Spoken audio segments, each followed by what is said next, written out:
Good morning class. तो इसके पहले हम लोग डेटा टेबल को हैंडलिंग करना सीख चुके थे। Data table, Excel sheet, work space, sorry workbook, ये हम लोग यूज करना सीख चुके थे। ठीक है, तो थोड़ा सा मैं इंट्रोडक्शन एक बार और दे देता हूँ। जो इसके पहले हम लोग यूज किए थे और क्या क्या हमारे पॉइंट छूट गए थे, उसे हम लोग थोड़ा डिस्कस कर लेते हैं।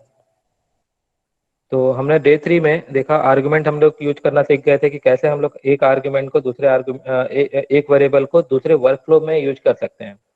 ठीक है, तो आर्गुमेंट यूज हो रहा था हमारा फॉर ट्रांसफरिंग और use variable from one work flow to other work flow. हमने कुछ एग्जांपल लेके देखा था। इन और आउट को हम लोग यूज करना सीखे थे, और इन ऑब्लिक आउट को हम लोग अभी बाद में हम लोग सीख लेंगे, जब जहां नीड होगी वहां पे हम लोग इसका यूज करना सीखेंगे। फिर हम लोग यूज किए थे डेटा टेबल। डेटा टेबल में हमने देखा था कि कैसे क्रिएट किया जाता है वेरिएबल को, वर्कबुक में कैसे यूज किया जाता है, और एक्सेल स्कोप को कैसे यूज किया जाता है। ठीक है, उसके बाद हमने एक डिफरेंस देखा था डेटा टेबल के बीच में और वर्कशीट के बीच में। फिर हमने वर्कबुक के थ्रू और एक्सेल स्कोप के थ्रू रीड और राइट रेंज का यूज करना सीखा था। कुछ टॉपिक मेरा डेटा टेबल में छूट चुका था, तो वो आज हम कवर करेंगे। ठीक है, इसमें से भी हम लोग सिर्फ रीड रेंज और राइट सेल हम लोग यूज किए थे, और बाकी हम लोग अभी यूज करेंगे। तो यहाँ तक किसी को कोई प्रॉब्लम था? हमने यहाँ तक यूज कर चुके था। इस पोर्शन तक किसी को प्रॉब्लम था एक्सेल को यूज करने में?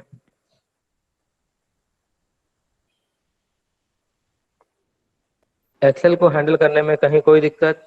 हेलो। हाँ बोलो Shivam. Good morning sir. Good morning.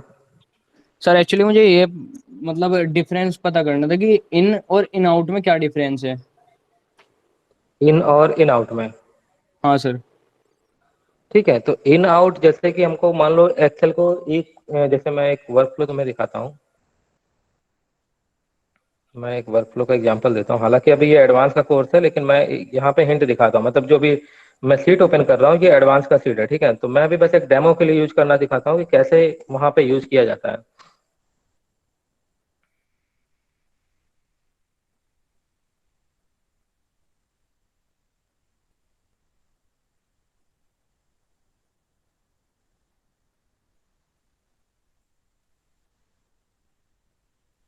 ठीक है, तो मान लो कि ये वर्क फ्लो हमारा एक वन है। ठीक है, और ये वर्क फ्लो हमारा यहाँ पे टू वर्क फ्लो है। वर्क फ्लो नंबर वन और वर्क फ्लो नंबर टू। ठीक है, ये हमारा दो वर्क फ्लो है।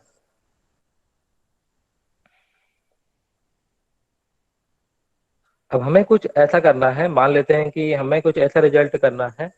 जैसे जिस वन वर्क फ्लो में, पहले वर्क फ्लो में मान लो कि मैंने दो इंटीजर नंबर को लिया, सम करने का, मैंने डायरेक्ट सम करने का ही यूज किया। ठीक है, तो मैंने क्या किया कि यहाँ पे दो वेरिएबल को मैंने कॉल करता हूँ, और एक वेरिएबल हो गया ए और दूसरा वेरिएबल हो गया बी। ये दो वेरिएबल को मैंने यहाँ पे यूज किया, लेकिन जो सम का रिजल्ट है वो सम यहाँ पे आना चाहिए। ठीक है, तो मैं क्या करूंगा, इस वर्क फ्लो को एक जगह से दूसरी जगह ट्रांसफर करूंगा। यहाँ से हम ट्रांसफर किए, यानी इस वर्क फ्लो से ट्रांसफर किए यहाँ पर।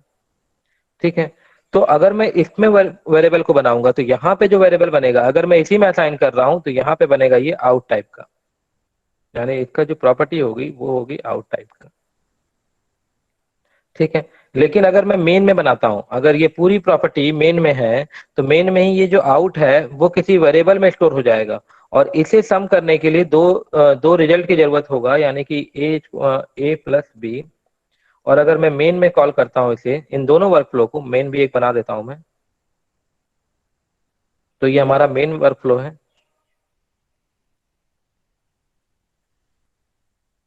और इसमें मैंने पहला वर्कफ्लो को कॉल किया, वर्कफ्लो नंबर वन और वर्कफ्लो नंबर टू। ठीक है, तो यहाँ पे चूंकि इन दोनों वर्कफ्लो को मैंने आउट बना दिया है।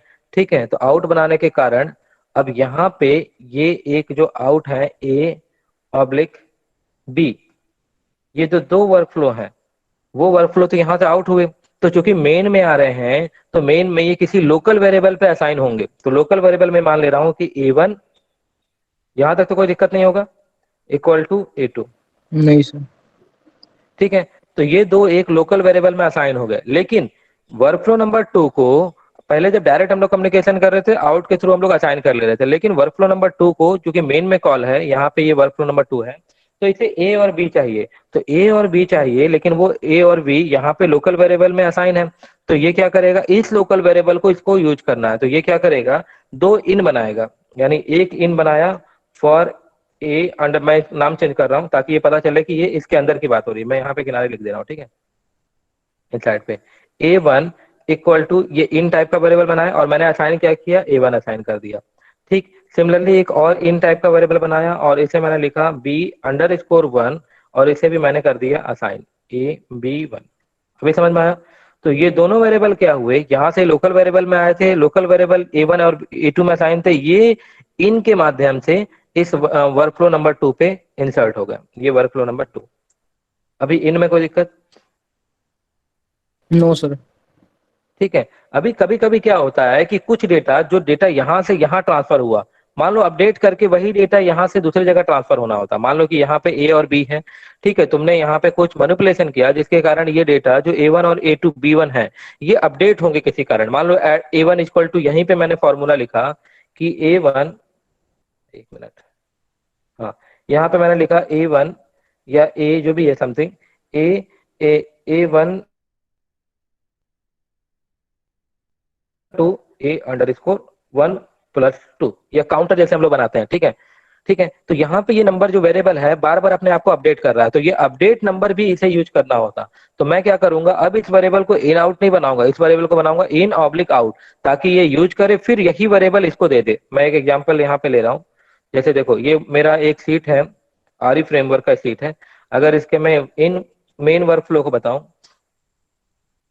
तो इसमें कुछ वेरिएबल तुमको दिखेगा जो इन आउट टाइप के वेरिएबल होंगे। दिखा रहा हूं मैं, आर्गुमेंट ये रहा।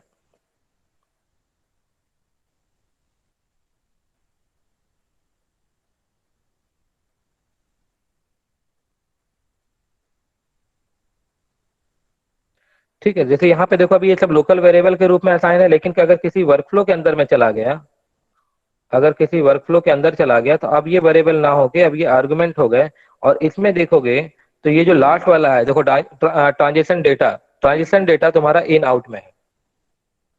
ठीक है, यानी ट्रांजेक्शन डेटा में बार बार ये अपडेशन चल रहा है, और वही ट्रांजेक्शन डेटा मेरा ये वाले भी स्टेट ले रहा है, वही अपडेट होके ये स्टेट भी ले रहा है। मतलब जो भी अपडेशन होंगे वो इसको भी चाहिए और इसको भी चाहिए। तो हर जगह ट्रांजिशन डेटा क्या होगा, इन आउट मोड में चलेगा। मतलब वो डेटा रिसीव भी कर रहा है कहीं से, और वो डेटा अपडेट करने के बाद दूसरे को दे भी रहा है। अभी क्लियर हुआ? कुछ यस थोड़ा सा सर। पॉइंट क्लियर हुआ? ठीक यस है। सर। जैसे मान लो, हाँ, जैसे मान लो कि एक और वर्कफ्लो यहाँ पर होता, ठीक है, मान लो एक वर्कफ्लो यहाँ पे मैं तीसरा वर्कफ्लो लेता। तो ये तुम्हारा देखो, जैसे ये ट्रांजिशन डेटा समझ लो ए और बी है, अभी सम को नहीं समझना है। तो ए और बी तो यहाँ ट्रांसफर हो गया, ए वन और बी वन ये इन मोड में यहाँ पे ट्रांसफर हो गए। लेकिन इसे क्या करना था कि ए वन में कुछ मैनिपुलेशन करना था, मान लो कि दो ऐड करना था, और दो ऐड करके मुझे यही ए वन फिर से बाहर भेजना था।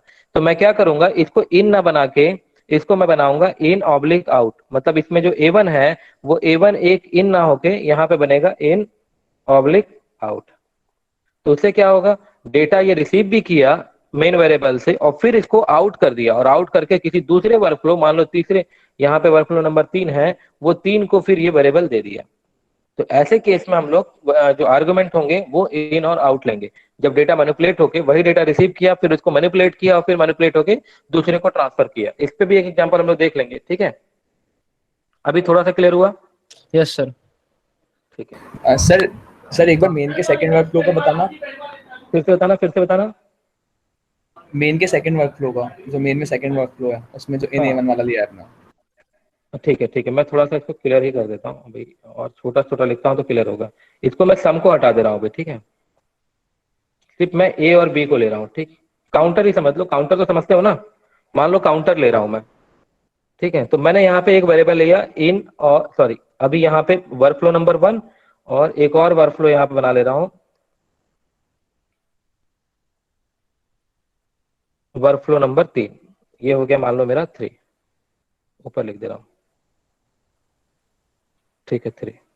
और इन दोनों के बीच में आपस में कोई कम्युनिकेशन नहीं है, ये सब कम्युनिकेशन होंगे एज अ मेन, यहाँ पे। तो ये मान लेता हूं मैं मेन, ठीक है। अब देखो सबसे पहला क्या काम किया, ये पहले वर्कफ्लो नंबर 1 को बुलाया। ठीक है, अभी वर्कफ्लो नंबर 1 में बताओ क्या है, इनपुट डायलॉग है ना यहाँ पे।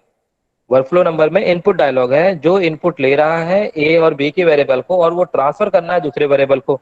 तो यहाँ पे पहले वर्कफ्लो में, वर्कफ्लो नंबर 1 में ए और बी क्या हो जाएंगे, एक आउट वेरिएबल होंगे। इसमें तो कोई दिक्कत नहीं है। No sir.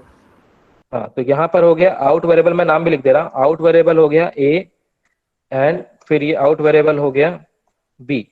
लेकिन चूंकि ये मेन वर्कफ्लो में यूज कर रहे हैं तो ये किसी लोकल वेरिएबल में असाइन होंगे। तो ये असाइनमेंट मैं इसका बता रहा हूँ, लोकल वेरिएबल में A1 और यहाँ पर यूज हो गए इक्वल टू B1। यहाँ तक ठीक है। यस फिर सर। आता है बात ये हाँ, ये हो गया तुम्हारा वर्कफ्लो नंबर 1 के लिए।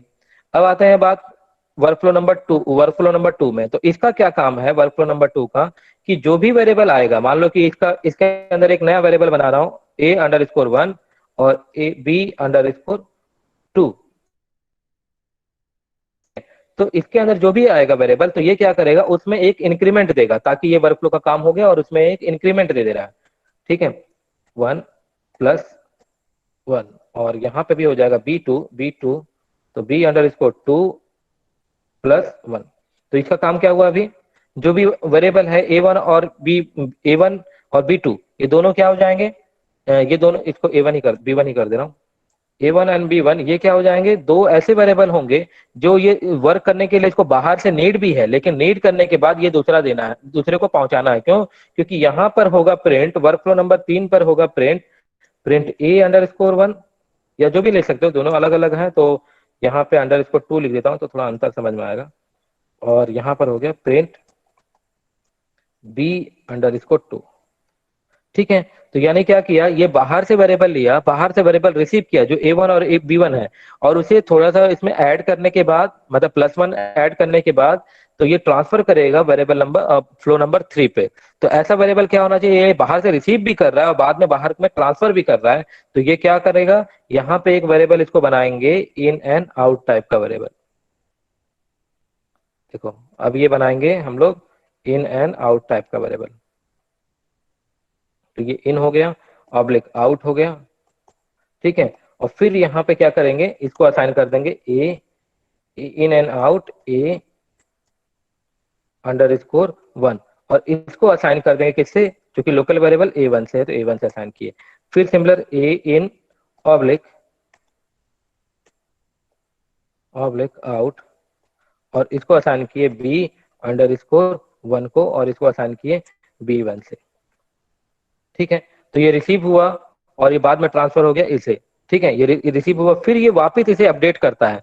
ठीक है, और अब कहाँ पे कॉल हो जाएगा, ये B1 पे, क्योंकि ट्रांसफर हुआ ना। तो सीधा इसको क्या करेंगे, इन्वॉक करेंगे, और यहाँ पे जो इन है, यहाँ पे जो ये वेरिएबल जो भी प्रिंट करना है, ये यहाँ पे फिर बाद में ट्रांसफर हो जाएगा इन वर्कफ्लो नंबर 3 में। अभी देख लो कोई दिक्कत यहाँ पे, यहाँ तक कोई दिक्कत। No sir. तो ये जो इन और आउट है, जो भी वेरिएबल हमारा अपडेट हुआ, वो अपडेट होने के बाद यहीं पे चला गया।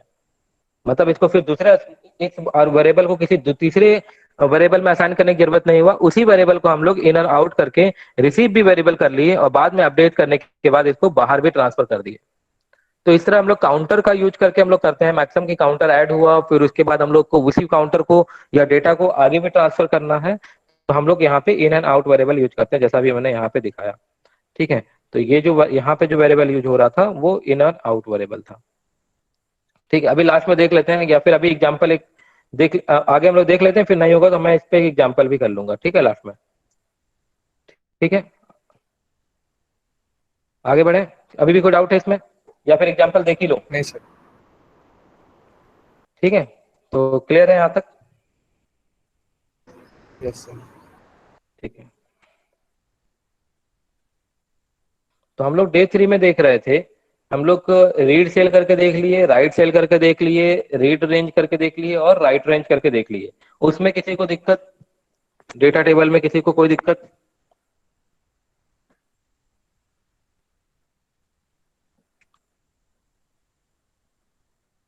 हेलो।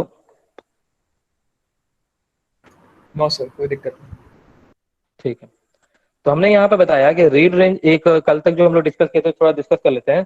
तो रीड रेंज मैंने यूज किया था, उसके पाथ को लोकेट किया। ठीक है, जैसे मैं यहाँ पे एक ओपन कर देता हूँ जो फाइल मैंने रीड किया था। मान लो कि मैं डेस्कटॉप पे एक फाइल है स्टूडेंट नाम से, ठीक है। तो इस स्टूडेंट नाम के फाइल को मैंने यूज किया, ठीक है, यहाँ पर सीट नंबर 1 पे। और इस फाइल को मैंने यूज किया और इसे मैंने क्या किया, मैंने रीड कर लिया। देखो यहाँ पे, ठीक, रीड किया। और रीड करने, इसको मैं यहाँ पे स्टोर कर लेता हूँ, उसी फाइल को मैं इंडिकेट करता हूँ तो ज्यादा प्रॉपरली होगा। Desktop and then read. Read करने के बाद उसे एक लोकल वेरिएबल में मैंने स्टोर किया, डेटा टेबल। डेटा टेबल देखो डेटा अंडर स्कोर 1 में मैंने सेव कर लिया, ठीक है। ये हमारा जो डेटा टेबल है, इसका जो टाइप होगा वो डेटा टेबल टाइप में होगा, तो डेटा मैंने स्टोर कर लिया। उसके बाद मैंने बताया था कि इसको प्रिंट करने का तरीका ये होता है कि अगर तुम इसको मैसेज में प्रिंट करना चाहते हो तो सबसे पहले इस डेटा टेबल को कन्वर्ट करना पड़ेगा इन स्ट्रिंग फॉर्मेट। तो हम लोग उसके लिए यूज करते हैं आउटपुट डेटा टेबल। तो आउटपुट डेटा टेबल का क्या काम होगा कि इनपुट में वो वही डेटा लेगा जो तुमने रीड करने के बाद किया, उसके बाद उसको स्ट्रिंग में कन्वर्ट कर देगा, ठीक है। तो मैंने एक नया वेरिएबल बनाया डेटा अंडर स्कोर आउट, और इसे मैंने पुट कर लिया किसमें, स्ट्रिंग में, ठीक है। उसके बाद हम लोग यहाँ पे मैसेज को जो भी है वो प्रिंट करके देख सकते हैं। यहाँ पे अगर मैं इसको रन करूं, इसको क्लोज कर लेता हूँ, और इसको मैं अगर रन करता हूँ तो हमारा जो भी डेटा था वो पहले डेटा टेबल के टाइप में रीड होगा, देन उसको कन्वर्ट करेगा in format of string, and then उसको वो प्रिंट कर लेगा। तो अभी शायद इसका read range does not exist. Okay, मैं चेक कर लेता हूँ।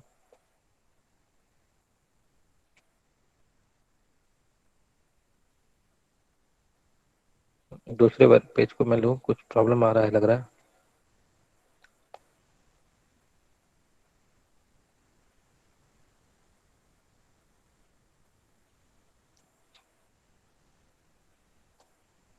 ठीक है, मैं फिर से करता हूँ।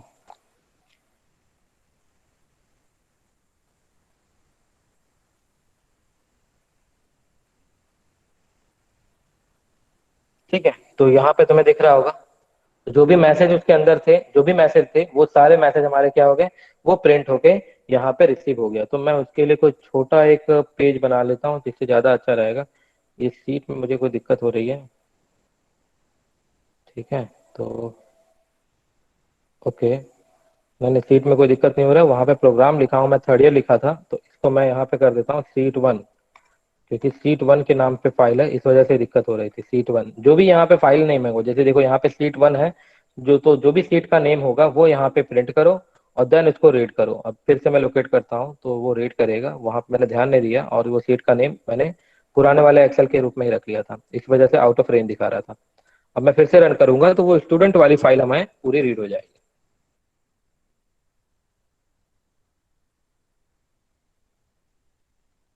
ठीक है, यहाँ पे दिख रहा होगा देखो, तो Hindi, English, math and average, अगर मैं इसको ओपन करूं इस फाइल को, तो यहाँ पे देखोगे सॉरी सीट नंबर 1, तो हिंदी में है 23, फिर 12, फिर 32, फिर ये 14। उसके बाद चूंकि एवरेज यहाँ पर मैंने लिया था तो वो एवरेज काफी ज्यादा डेसिमल में हो रहा है, इस वजह से थोड़ा सा ये लेंदी फॉर्मेट लग रहा है। तो मैं इसका एवरेज यहाँ पे सही कर लेता हूँ और इसको मैं लिख देता हूँ 43। सिमिलरली यहाँ पर हो गया 43 और यहाँ पे भी हो गया 43, ठीक है। अब मैं इसको यहाँ पे रीड करके फिर से रीड कर लेता हूँ। तो ये समझ में आ गया होगा कैसे हम लोग रीड कर रहे हैं, ठीक है। इसमें कोई दिक्कत, data No, table sir. Output में कोई दिक्कत, हाँ, ये हैंडलिंग करने समझ जाना चाहिए क्योंकि डेटा हैंडल करना बहुत इंपॉर्टेंट है। अभी ये देखो, ये प्रॉपर एक मैसेज के रूप में मुझे प्रिंट हो गया। दूसरा मैंने एक ट्रिक और बताया था कि अगर तुम डेटा टेबल में नहीं प्रिंट करना चाहते हो, तुमको क्या काम होगा, एक एक कॉलम को तुमको पढ़ना है, एक एक रो को, सॉरी, एक एक रो को पढ़ना है, ठीक है। In case you have to read individual row, मान लो कि ये तुमको ये रीड रो करना है, ये रो करना है, ठीक है, एक एक रो को करना है और उसमें से भी किसी पर्टिकुलर कॉलम को। तो मैं उसके लिए यूज करता हूँ फॉर ईच रो, और उसमें किसी पर्टिकुलर कॉलम को मुझे रीड करना था। तो मेरे पास यहाँ पे एक एक्टिविटी है फॉर ईच रो, देखो फॉर ईच रो, ठीक है। फॉर ईच रो को मैंने लाया, उसके बाद ये जो भी डेटा है जो भी स्टोर हुआ वो किस में स्टोर हुआ था, डेटा अंडर स्कोर 1 में। तो डेटा अंडर स्कोर 1 को मैंने यहाँ से कॉल किया, ठीक है। ये उसके बाद मुझे रो को प्रिंट करना है, तो रो में भी देखो किस रो को प्रिंट करना है। मान लो मुझे मैथ वाले को प्रिंट करना है, तो इसकी इंडेक्सिंग नंबर क्या हो जाएगी, indexing starting from 0, then 0, 1 and 2। तो 2 मुझे कॉल करना है, ठीक है। तो मैंने क्या किया, यहाँ पे मैसेज को प्रिंट किया, मैसेज बॉक्स, और मैसेज बॉक्स में मैंने लिखा रो और ब्रैकेट में 2, ठीक है। तो ये 2 नंबर जो भी हमारा होगा वो प्रिंट होना स्टार्ट हो जाएगा। मैं इसको क्लोज कर लेता हूँ क्योंकि मैंने वर्क फ्लो में बनाया है। ओके, ये गलती किया है मैंने, मैसेज लास्ट में मैंने पुट कर दिया था, ठीक है। तो ये 32 हो गया। अगर मैं नंबर अगर यहाँ पे चेक करूँ तो यहाँ पे देखोगे मैथ वाले में 32, फिर 77, ठीक है। फिर इसके बाद 54, फिर 32, फिर 77, फिर 54, फिर 32, फिर 77, फिर 54, और इसके बाद ये ब्लैंक। ब्लैंक क्यों आया, क्योंकि इसके बाद मैंने एक मैसेज यहाँ पे प्रिंट कर लिया था बाय मिस्टेकली, जो कि डेटा डेटा आउट का था, जो मैंने डेटा आउटपुट टेबल के लिए बनाया था, लेकिन इसकी नीड मुझे नहीं थी। यहाँ तक चेक कर लो, यहाँ तक किसी को कोई भी दिक्कत?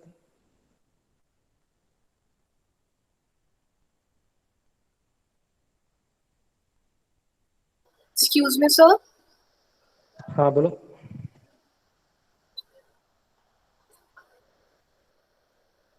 हेलो,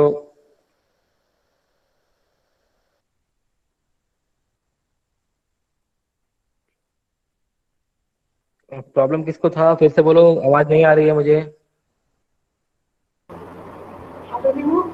तुम्हारा क्या डाउट है बेटे, पूछो सर से।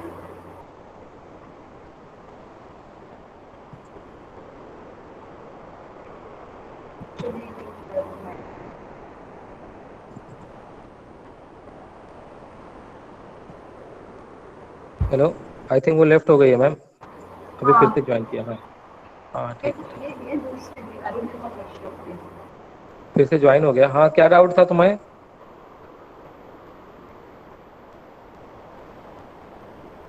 ये बच्ची की है वो अरुण के पास है। हेलो, मैं आगे बढ़ूँ? हाँ हाँ सर, आप आगे बढ़ो, उससे भी पीछे है। ठीक ठीक। तो मैंने यहाँ पे बताया कि रीड रेंज, सॉरी, जो फॉर ईच रो है उसका मैं कैसे यूज करता हूँ। तो इंडिविजुअली रो में जाने के लिए मैं इसका यूज यहाँ पे कर लेता हूँ, ठीक है। और ये बहुत नीड होगा जब हमको फॉर्म फिलअप करते हैं, जैसे कि मैं एक टास्क बताता हूँ, वो टास्क तुम लोग को करना है अभी, ठीक है। तो अगर मैं यहाँ पे टास्क टास्क एक शेयर करूँ, तो एक टास्क है हमारे पास RPA challenge.com, ठीक है। सब लोग ओपन कर लेंगे थोड़ा देर के लिए, RPA challenge.com। तो इसमें एक तुम्हें एक चैलेंज यहाँ पे देना है। मान लो कि ये फॉर्म को फिलअप करना है, ठीक है। तो फॉर्म को फिलअप करने के लिए यहाँ पे एक डाउनलोड एक्सेल का बटन दिया हुआ है, और जब इस डाउनलोड एक्सेल पे क्लिक करोगे तो तुम्हें एक एक्सेल फाइल डाउनलोड हो जाएगी, ठीक है। तो यहाँ पे मेरे पास एक एक्सेल फाइल डाउनलोड हो गई और मैं इसको ओपन कर लिया।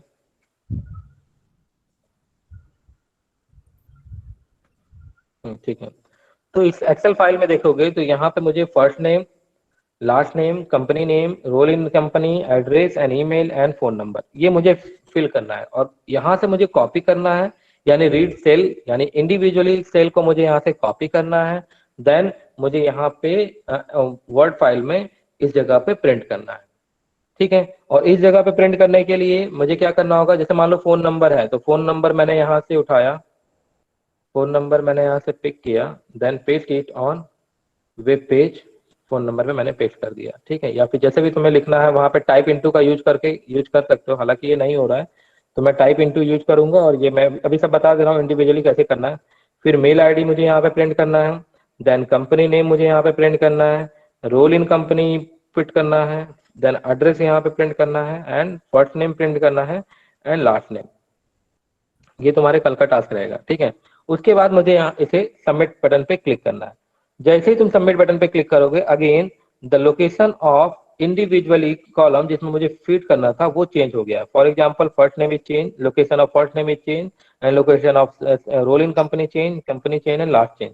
अगेन इफ अगर मैं इसमें फिर से फिल करता हूँ, देन अगेन सबमिट अगर पे क्लिक करूंगा फिर से ये लोकेशन यहाँ पे चेक करेगा। तो ये हमारा टास्क है कि हमारा परफॉर्मेंस ऐसा हो कि जिस जगह पे रोल इन कंपनी लिखा हो उस जगह पे रोल इन कंपनी फिट हो, मतलब इंसर्ट हो, लास्ट नेम पे लास्ट नेम पुट हो और एड्रेस पे एड्रेस पुट हो। टास्क समझ में आया? सबको नो टास्क समझ सर। में आ गया है? टास्क समझ में आ गया? Yes sir. ठीक है, तो मैं अभी धीरे धीरे बताऊंगा कि मुझे कैसे कैसे इसको यूज करना है। तो आज का टास्क यही रहेगा कि इसे मुझे कंप्लीट करना है। तो ये शाम को बाद में तुम लोग देख लेना, अभी मैं आगे डिस्कस करता हूँ। तो मैंने यहाँ तक का काम कर चुका था। तो फॉर ईच का रूल वैसे मुझे यूज करना होगा कि इंडिविजुअली मुझे एक एक रो में जाना है और एक एक रो के एक एक कॉलम में जाके मुझे वहां पे वैल्यू प्रिंट करना था। तो उस तरह मैं फॉर ईच का यूज कर ले जाता हूँ। ठीक है, उसके बाद एक और एक्टिविटी है मेरे पास, फिल्टर। देखो, जब यहाँ पे जाओगे एक और एक्टिविटी का यूज करोगे, फिल्टर। मैं कुछ कुछ एक्टिविटी का यूज कर रहा हूँ जितना तुम्हें नीड होगा, क्योंकि अगर एक्टिविटी देखोगे तो बहुत सारे एक्टिविटी है हमारे पास फिल्टर में। देखो, डेटा टेबल में हमारे पास लिस्ट ऑफ डिफरेंट एक्टिविटी है, लेकिन मैं इसमें एक एक एक्टिविटी जिसकी मुझे नीड है वो मैं यूज कर रहा हूँ। तो यहाँ पे एक एक्टिविटी है फिल्टर डेटा टेबल। अगेन, तो मैं फिल्टर डेटा टेबल पे गया, ये साइड देखो, ठीक है, कॉपी किया, इसे यहाँ पे पेस्ट कर दिया। ठीक है, उसके बाद मुझे यहाँ पे ऑप्शन आता है फिल्टर विजार्ड, इस पे मैंने क्लिक किया। तो किसे मुझे फिल्टर करना है? तो मुझे फिल्टर करना है डेटा वन पे।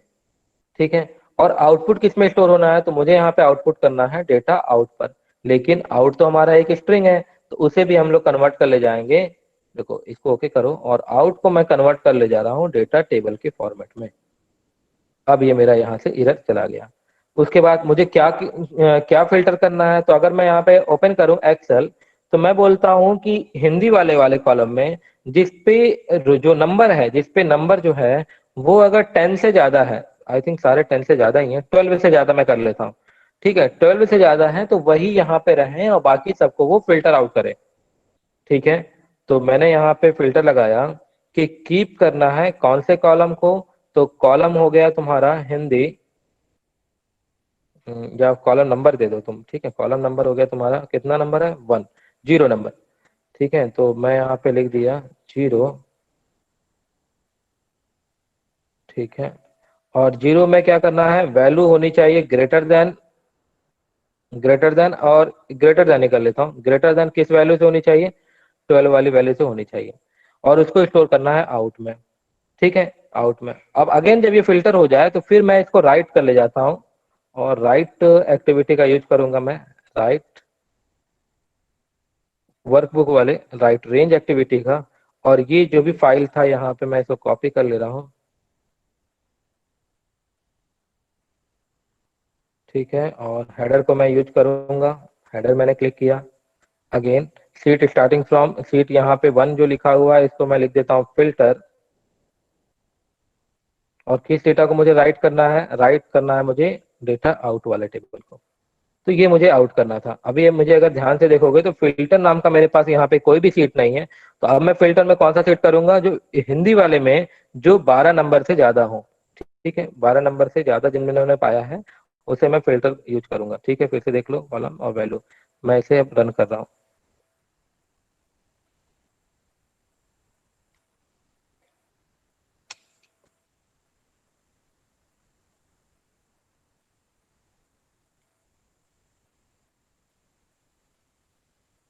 ठीक है, फाइल मेरा रन हो गया। मैं फाइल को चेक कर ले रहा हूँ। तो इस फाइल में देखोगे तो एक फिल्टर नाम का एक अगेन एक हमारे पास सीट तैयार हो चुकी है। उस पर जब मैं क्लिक करूंगा तो अब हिंदी वाले में देखोगे तो एक भी नंबर 12 नंबर नहीं है। क्लियर है? तो मान लो थर्ड, इसकी मैं कॉपी करके दिखाता हूँ। तो ये नंबर को वो पूरी तरह से यहाँ से कॉपी कर चुका है। देखो, 23, 12, 32 एंड 14।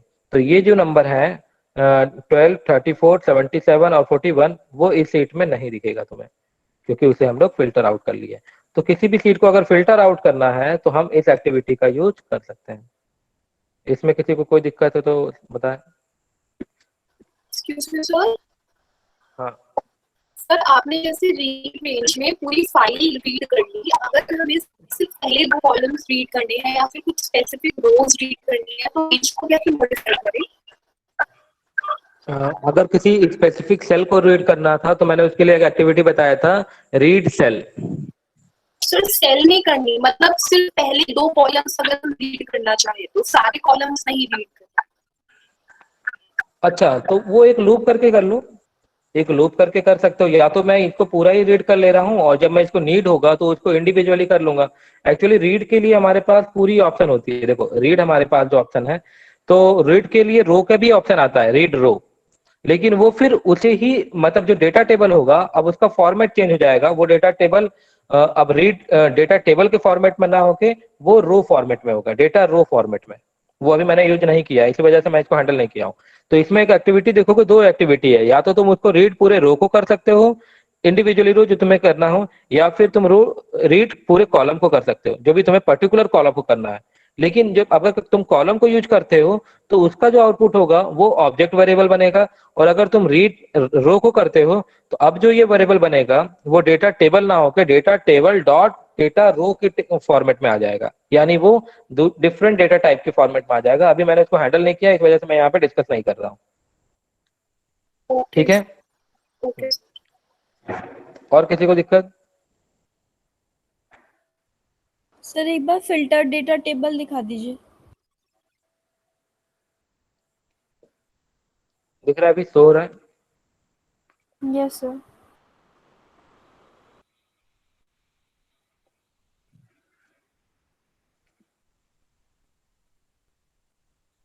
एक्सक्यूज मी सर, हाँ बोलो। अगर हमें सिर्फ एक कॉलम पे ही लगाना हो, जैसे सिर्फ हिंदी पे लगाना हो, हमें बाकी सारे नहीं चाहिए फिल्टर, तो तो पॉसिबल है? मैंने हिंदी पे तो नहीं, किया जैसे है।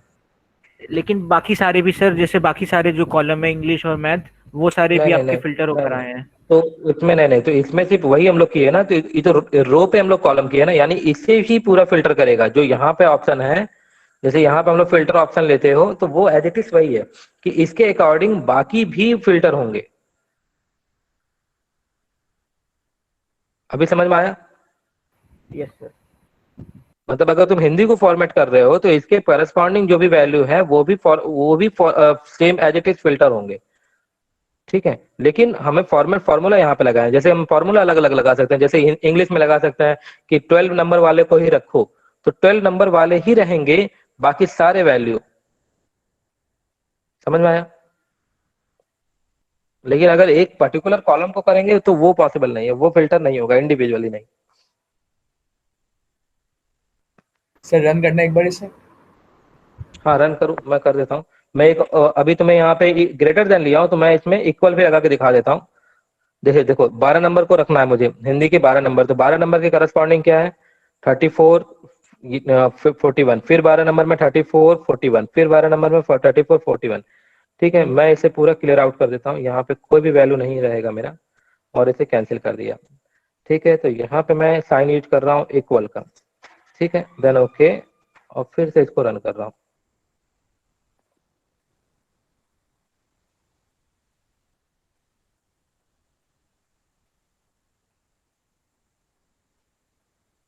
ठीक है, तो फाइल रन हो गया, अब मैं इसे ओपन कर रहा हूँ।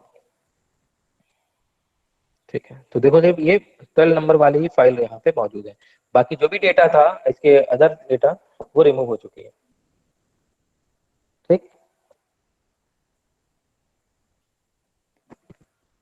यहाँ तक किसी को दिक्कत? No sir.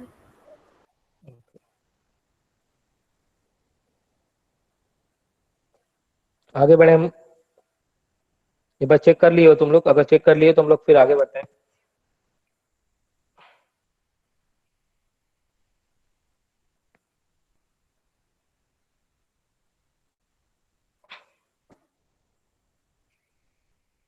सबने चेक कर लिया है?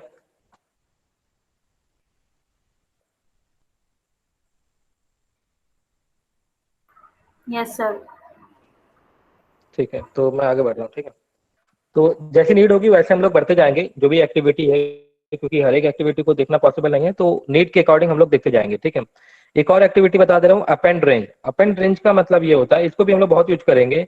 मान लो किसी सीट पे, जैसे मान लो इस सीट पे ऑलरेडी यहाँ तक की वैल्यू हम लोग पहले से इस सीट पर है, लेकिन अब मुझे इसे फॉर्मेट नहीं करना। जैसे अब अगर मैं फिर से रन करता हूं तो अगेन इस पे ये रिप्लेस करेगा, लेकिन मुझे क्या करना है कि मुझे इसे रिप्लेस नहीं करना है।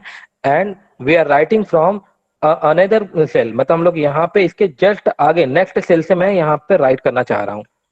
ठीक है, तो मैं इसके लिए यूज करता हूँ अपेंड रेंज। तो मैंने राइट रेंज किया, तो इसको मैंने यहाँ पे कैंसिल किया। अब मैं यूज कर रहा हूँ अपेंड रेंज, अपेंड। तो अपेंड रेंज को मैं वर्कफ्लो में यूज कर रहा हूँ। तुम लोग एक्सेल भी यूज कर सकते हो। एक्सेल का तरीका मैंने बताया था कि ओपन एक्सेल स्कोप यूज करने के बाद, Excel scope application scope use करने के बाद तुम लोग एज इट इज ऐसे ही कर सकते हो। ठीक है, तो मैंने यहाँ से अपेंड रेंज को कॉपी किया।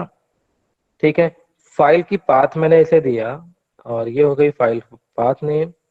फिल्टर मुझे किस सीट पे लिखना है, तो मुझे सीट पे लिखना है फिल्टर वाले सीट पे। तो फिल्टर वाले सीट को कॉपी कर सकते हो, रीनेम करके मैंने कॉपी किया और यहाँ पे सीट नेम रख दिया। ठीक है, और कौन से डेटा टेबल को लिखना चाहते हो, तो मैंने बताया कि आउट वाले डेटा टेबल को लिखना है, लेकिन फिल्टर में थोड़ा चेंज कर दे रहा हूँ और फिल्टर में लिख दे रहा हूँ कि नॉट इक्वल टू 12। तो 12 के जो बराबर नहीं है उन सबको यहाँ पे लिख दो। ठीक है, अब मैं इसको रन कर रहा हूँ, तो उसके जस्ट नेक्स्ट में हमारा यहाँ पे जो भी 12 के बराबर वैल्यू नहीं था वो सारी वैल्यू यहाँ पे लिख जाएंगे। तो मैं इसे सेव करके हटा दे रहा हूँ, अगेन रन इट।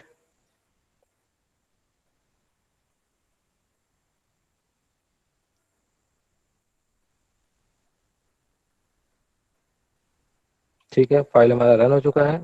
अब हम लोग ओपन करेंगे, तो जो पहले से है वो फाइल तो यहाँ पे रहेगी ही रहेगी। ठीक है, ये फाइल हमारे पास है। उसके बाद नेक्स्ट जो भी डेटा था वो यहाँ पे अगेन राइट हो गया। ठीक है,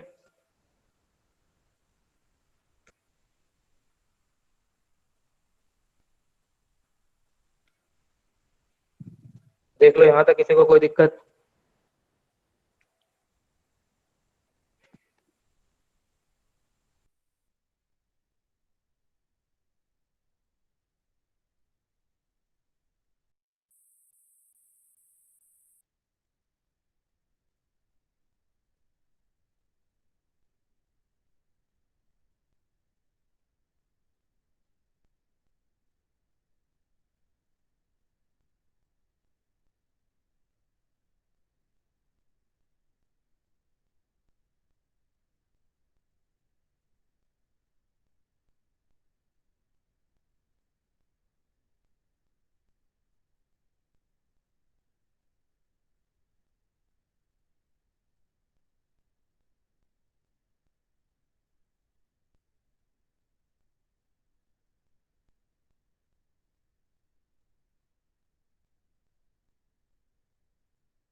हेलो, यहाँ तक कोई दिक्कत तो नहीं होगा किसी को? ठीक है, तो मैं आगे बढ़ता हूँ। आवाज आ रही है मेरी? Yes sir. Yes sir. ठीक है, तो मैंने डेटा टेबल पे काफी कर लिया। उसके बाद जैसे मुझे नीड होगा ना वैसे वैसे मैं डेटा टेबल को यूज करना बता दूंगा। ठीक है, तो काफी कुछ एक्टिविटी है इसमें, तुम लोग भी ट्राई करते जाना, और जो भी नीड होगा हम लोग इसको यूज करते जाएंगे। ठीक है, मैंने फॉर ईच बता चुका हूँ, डेटा टेबल ऐड करना बता दिया, कॉलम का मैं बताऊंगा, ऑब्जेक्ट की तरह है, इसको बाद में यूज करूंगा। ऐड डेटा रो भी हम लोग देख सकते हैं, एज इट इज जैसे हैं वैसे ही करेंगे। तो क्योंकि हम लोग यूज नहीं कर रहे हैं इस वजह से मैं इसको यूज नहीं किया था, मैं ऐड डेटा रो भी कर दे रहा हूँ कि अगर तुमको डेटा को ऐड करना है तो तुम कैसे ये ऐड कर सकते हो। ठीक है, तो सिंपल डेटा टेबल को यहाँ पे कॉल कर लो। फाइल जो भी तुमको रो वाली फाइल है, जैसे मैंने बताया ना कि जो तुम रीड करोगे, जो डेटा तुम रीड करोगे वो पर्टिकुलर एक डेटा रो के टाइप में टाइप होगा और उसको फिर यहाँ पे राइट कर सकते हैं। तो डेटा रो वाली फाइल को भी राइट कर सकते हैं और एरे वाली फाइल को भी राइट कर सकते हैं। तो मैं एक राइट करके बता दे रहा हूँ, फिर मैं इसको बाद में क्लियर करूंगा और मैसेज में प्रिंट कर ले रहा हूँ। ठीक है, और मैसेज प्रिंट करने के लिए मैंने क्या बताया था, ऑब्जेक्ट सॉरी इसको कन्वर्ट कर ले जाऊं। तो पहले आउट डेटा टेबल में कन्वर्ट किया। ठीक है, फिल्टर की मुझे नीड नहीं है। और आउट में मैंने क्या किया था, इन मैंने यहाँ पे चेंज किया और आउट में मैंने यहाँ पे डेटा आउट रखा, लेकिन डेटा आउट का जो वेरिएबल था वो एक स्ट्रिंग टाइप का वेरिएबल होगा, स्ट्रिंग। और मान लो कि मैं कोई फाइल ऐड करना चाहता हूँ एडिशनल, तो अगर फाइल नेम देखो तो इसमें मान लो कि हमने सीट वाले में सिर्फ नंबरिंग ऐड किया हुआ है, यहाँ पे सिर्फ नंबर है। तो मैं एक अल्फाबेट कुछ भी यहाँ पे राइट करना चाहता हूँ, एक एडिशनल रो। एडिशनल रो के लिए किस रो में ऐड करना है, तो टेबल का नाम दे दिया। ठीक है, तो वन में रो ऐड करना था। फिर उसके बाद मैंने बताया था कि जब तुम पर्टिकुलर जब रो को ही रीड करोगे तो उसका जो फॉर्मेट होता है वो डेटा रो के फॉर्मेट में होता है, डेटा टेबल डॉट डेटा रो। तो मैंने अभी कोई रो तो ऐड पढ़ा नहीं है, तो मैं इसको ऑप्शन होगा, उसमें ऑप्शन होता है कि तुम एरे एरे के फॉर्मेट में भी इसमें राइट कर सकते हो और डेटा रो के भी फॉर्मेट में। लेकिन अगर तुम दोनों लिखोगे तो बाय डिफॉल्ट वो डेटा रो को चूज करेगा। तो चूंकि डेटा रो को मैं अभी यूज नहीं कर रहा हूं, तो मैं इसमें एरे रो को यूज कर रहा हूँ। तो मैंने यहाँ पे एरे लिख दिया मान लो, तो उसमें लिखा, कैसे लिखते हैं हम लोग, डबल कोट के अंदर हाय, फिर मैंने यहाँ पे लिखा नेम माई। ठीक है, तो मैंने एक लिखा और उसके बाद फिर लिखा मैंने नेम, फिर अगेन अमित। तो ये जो फाइल जो भी लिखा मैंने, हाय माई नेम अमित, ऐसे लिख दिया मैंने। तो ये जो भी एक्सेल फाइल था उसमें ये नेक्स्ट में ऐड हो जाएगा। तो मैंने इसको स्टोर किया और मैसेज प्रिंट करके मैं दिखा देता हूँ। तो मैंने मैसेज प्रिंट किया और यहाँ पे डेटा आउट को मैंने प्रिंट कर लिया। तो अब जो फाइल है उसमें जो मैंने अभी ऐड किया वो फाइल इसमें प्रिंट हो जाएगी।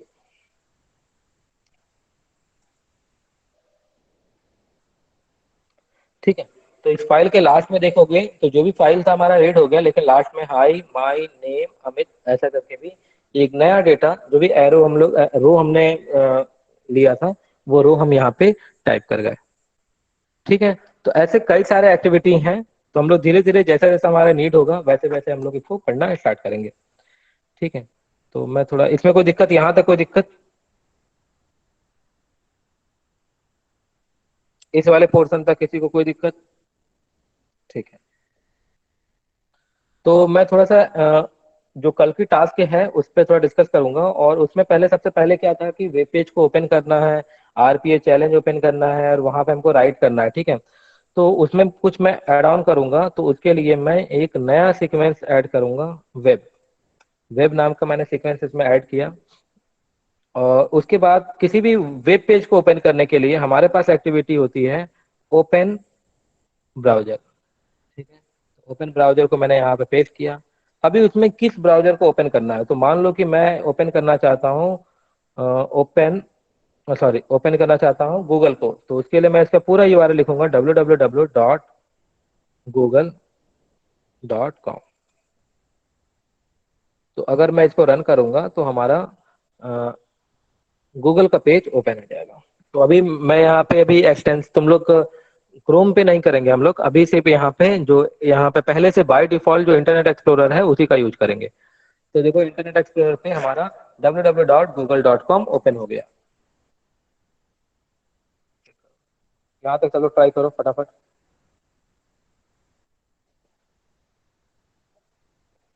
ठीक है, देखो यहाँ पे ओपन हो चुका है मेरा। यहाँ तक कोई भी दिक्कत?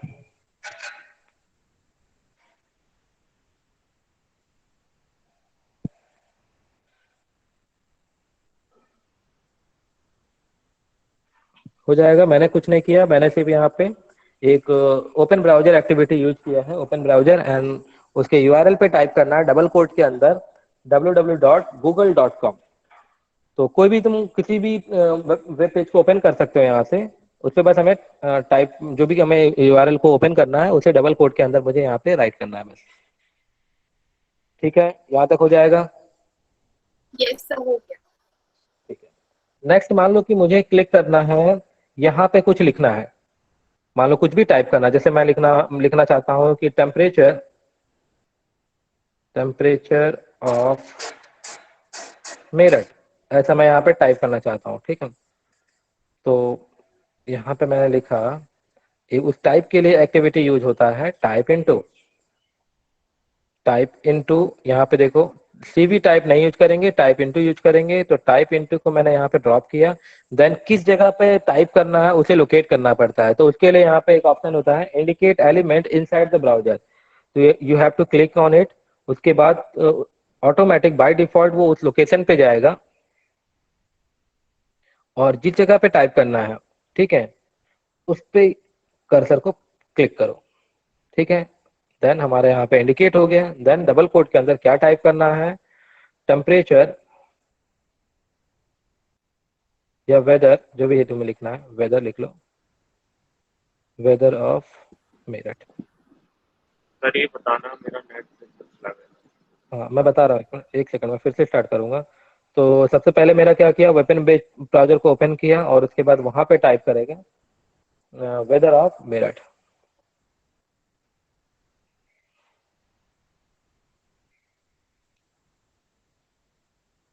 तो चूंकि ये टाइपिंग में थोड़ा सा डिले हो गया पेज को, मैं यहाँ पे वेट भी करा सकता हूँ। मैं लैंग्वेज पहले चेंज कर लूँ, लैंग्वेज में गूगल पे आ गया। ठीक है, हाँ अभी बता तुमको क्या। हाँ बताना, क्या पूछ रहे हो। सर अगर हमें ब्राउजर मतलब स्पेसिफिक करना हो कि मुझे यही ब्राउजर यूज करना है तो उसके लिए क्या करेंगे? उसके लिए तुम एक्सटेंशन यहाँ पे यूज कर सकते हो। अगर ब्राउजर पे क्लिक करोगे तो यहाँ पे तुम्हें ऑप्शन आता है ब्राउजर टाइप, तो उस टाइप को सेलेक्ट कर सकते हो, internet explorer, Firefox and Chrome और एज। लेकिन चूंकि ये बाय डिफॉल्ट आईई है, इंटरनेट एक्सप्लोरर पे है, अगर तुम्हें कुछ एड ऑन करना है तो तुम बैक साइड जाओ, टूल पे जाओ, और टूल पे तुम्हारे पास ऑप्शन होंगे एक्सटेंशन ऐड करने के लिए। तो एक्सटेंशन तुम ऐड कर सकते हो क्रोम और फायरफॉक्स और एज, जो भी एक्सटेंशन तुम्हें यूज करना है। तो मेरी सलाह यही रहेगी कि तुम लोग इंटरनेट एक्सप्लोरर यूज करो, अदरवाइज बाद में प्रॉब्लम होता रहेगा। ठीक है, ओके सर। ठीक। तो फिर से इसमें कोई दिक्कत, यहाँ पे मैंने गूगल को ओपन किया, टाइप किया, और टाइप करने के लिए मैं चाहता हूँ कि थोड़ा देर वो वेट करे, जब पेज ओपन हो तो वेट भी करे।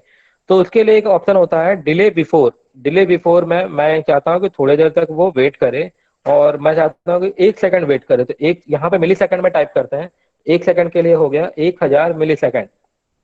तो 1000 मिली सेकंड मैंने यहाँ पे टाइप किया, देन क्लिक एंड रन। अब क्या करेगा, पेज को ओपन करेगा, मैं इसे कैंसिल कर लेता हूँ। पेज को वो ओपन करेगा, 1 सेकंड तक वेट करेगा, उसके बाद फिर वहां पे टाइप करेगा वेदर ऑफ मेरठ। ठीक है, वेदर ऑफ मेरठ दिखा तुम्हें, सब कुछ शो हो गया। तो अगर ध्यान से देखोगे तो यहाँ पे वेदर ऑफ मेरठ यहाँ पे टाइप हो गया। सर वो टाइम वाला क्या था, एक बार बता दीजिए प्लीज।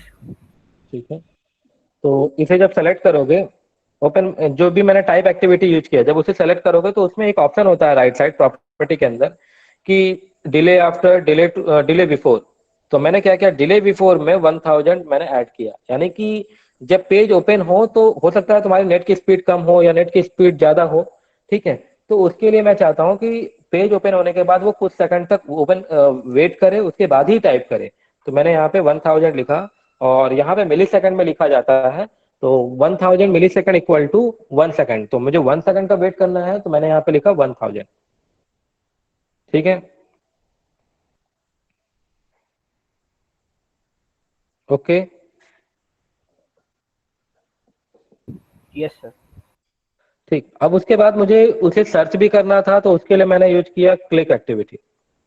तो क्लिक एक्टिविटी को यूज किया, और कहाँ पे क्लिक करना है मैंने इसे सेलेक्ट किया, और मेरठ सिटी पे या मेरठ जो भी यहाँ पे सर्च हो रहा है उस पे मैंने यहाँ पे क्लिक कर दिया। ठीक है, तो फिर से अब रन होगा, रन होने के बाद टाइप करेगा और मेरठ सिटी अगर उसे लिखा हुआ मिलता है तो वो वहां पे रेट कर देगा। लेकिन उसके लिए मैं लिखने के बाद भी उसे चाहता हूँ कि कुछ सेकंड तक वो वेट करे। तो लिखने के बाद भी मैंने लिखा कि 1 मिनट तक वो वेट करे। ठीक है, और फिर से मैं इसको कैंसिल करता हूँ और फिर से मैं इसे रन करता हूँ।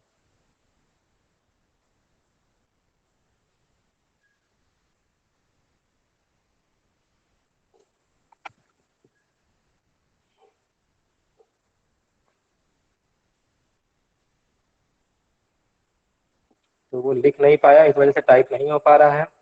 ठीक है, ये मेरी इंटरनेट की प्रॉब्लम है, स्पीड इसकी प्रॉपर नहीं है। फिर से मैं रन करता हूँ।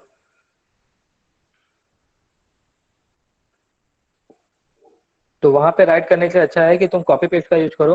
तो किसी एक्सेल पे लिख के उसके बाद अगर मैं टाइप करूंगा तो वो बेहतर अच्छे से करेगा। अभी ये देखो टाइप नहीं कर पा रहा, लिखने में उसकी स्पीड की प्रॉब्लम हो रही है। ठीक है, तो मैं अगर यहाँ पे यूज करूँ डायरेक्ट ही,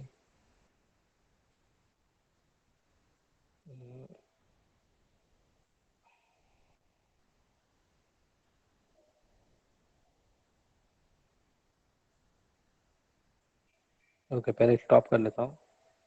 तुम लोग टाइप करो, तुम लोग टाइप करके एज इट इज रन करो, देखो तुम्हारा प्रॉपर वहां पे काम कर रहा होगा, कोई इशू नहीं है।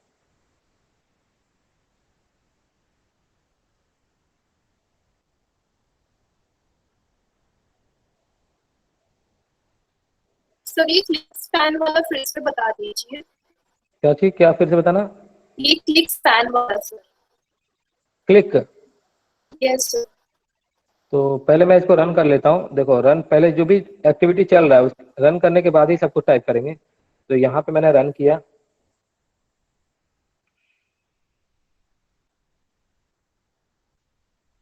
और पेज ओपन हो गया। 1 सेकंड तक वेट करेगा, उसके बाद यहाँ पे टाइप करेगा वेदर मेरठ। वो टाइप करने में थोड़ा दिक्कत हो रहा है, स्पीड के कारण है। ठीक है, उसके बाद मान लो कि क्लिक एक्टिविटी यूज करना है। तो क्लिक एक्टिविटी यूज किया और कहाँ पे टाइप क्लिक करना है, मान लो गूगल सर्च पे क्लिक करना है। तो गूगल सर्च पे मैंने यहाँ पे क्लिक कर दिया, जिस जगह भी तुम्हें टाइप करना है। फिर से मैं यहाँ पे कैंसिल कर रहा हूँ, रन कर रहा हूँ।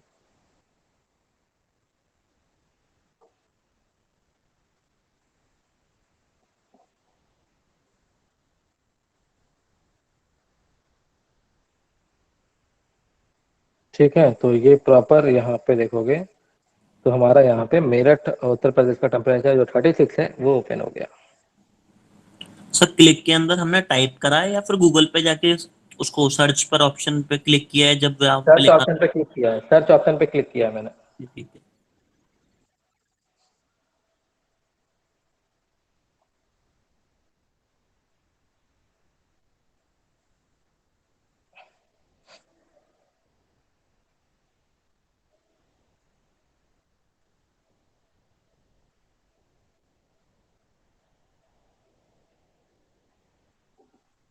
एक्सक्यूज मी सर, हाँ, जैसे मैंने जो रन किया, मैंने वेदर ऑफ मेरठ लिखा, लेकिन जो गूगल पे आ रहा है सिर्फ वेदर आके सर्च हो जा रहा है। तो ये इंटरनेट कनेक्टिविटी की प्रॉब्लम है कि ये कोई स्पीड एरर की है? है एक्चुअली। देखो ये यहाँ पे तुम एक काम करो, वेट फॉर रेडी में वेट फॉर रेडी दिख रहा है। अगर तुम type into click activity use करोगे तो वेट फॉर रेडी दिख रहा होगा। उस रेडी में यहाँ पे कंप्लीट को ओपन क्लिक कर लो, कंप्लीट। फिर से रन करके देखो तो प्रॉब्लम नहीं आना चाहिए। एक्चुअली ये तुम्हारी स्पीड की प्रॉब्लम रहती है कि जिस स्पीड से ये टाइप कर रहा है उस स्पीड से पेज रिस्पॉन्स नहीं कर पाता। कभी कभी तुमसे भी होता है ना कि तुमने बहुत तेज स्पीड से टाइप किया और वो टाइप नहीं हो पाता है। तो इसलिए हम लोग मैक्सिमम यूज करते हैं कि कॉपी पेस्ट, यानी एक्सेल को पढ़ लेते हैं और एक्सेल को पढ़ने के बाद वहां पे राइट करेंगे तो उसमें दिक्कत नहीं होगा, क्योंकि 1 क्लिक में ही पूरा वो राइट हो जा रहा है। अभी मैं वो भी दिखा दे रहा हूँ। ठीक है, तो अब ये वेदर ऑफ सिटी देखो, ये प्रॉपर अभी ओपन करेगा। ठीक है, तो अगर तुम्हें लिखने में कोई भी दिक्कत हो रहा है तो मैं एक एक्सेल की भी एक्टिविटी बता दे रहा हूँ। जैसे मान लो कि ये एक्सेल है, मैंने ओपन किया और उसमें मैं यहाँ पे लिख दिया वेदर। तो इसमें कभी मिस्टेक नहीं होता, वेदर ऑफ,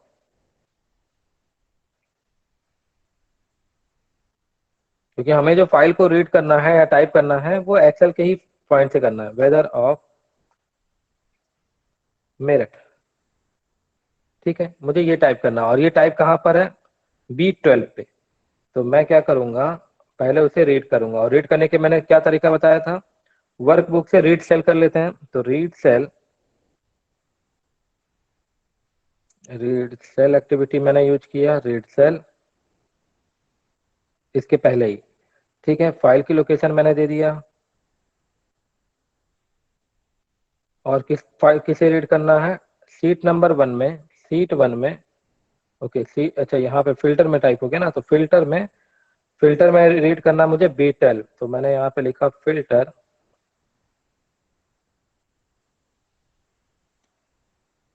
कॉपी पेस्ट ही कर लो, ज्यादा बेटर होगा।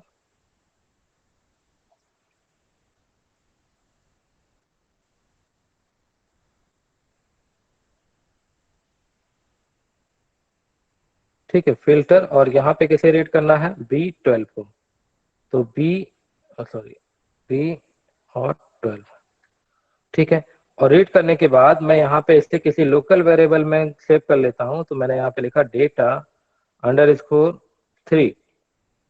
ठीक है, अब जब मुझे टाइप यहाँ पे करना होगा तो मैं मेरठ अब टाइप ना करके डेटा सीधा करूंगा डेटा 3 को, तो अब मुझे दिक्कत नहीं होगा, वो डायरेक्ट ही पेस्ट करेगा। एक्चुअली कभी कभी क्या होता है कि वहां पे टाइप करते समय स्पीड की थोड़ी सी प्रॉब्लम रहती है, ये मैक्सिमम तुम्हें मिलेगा। तो तुम यही ऐसे यूज कर लो, एक्सेल को ओपन कर लो और वहां पे डायरेक्ट पेस्ट करोगे, तो इस पे कोई दिक्कत नहीं आएगा। अब मैं इसको रन कर रहा हूँ तो प्रॉपर वो हर बार अच्छे से टाइप करेगा।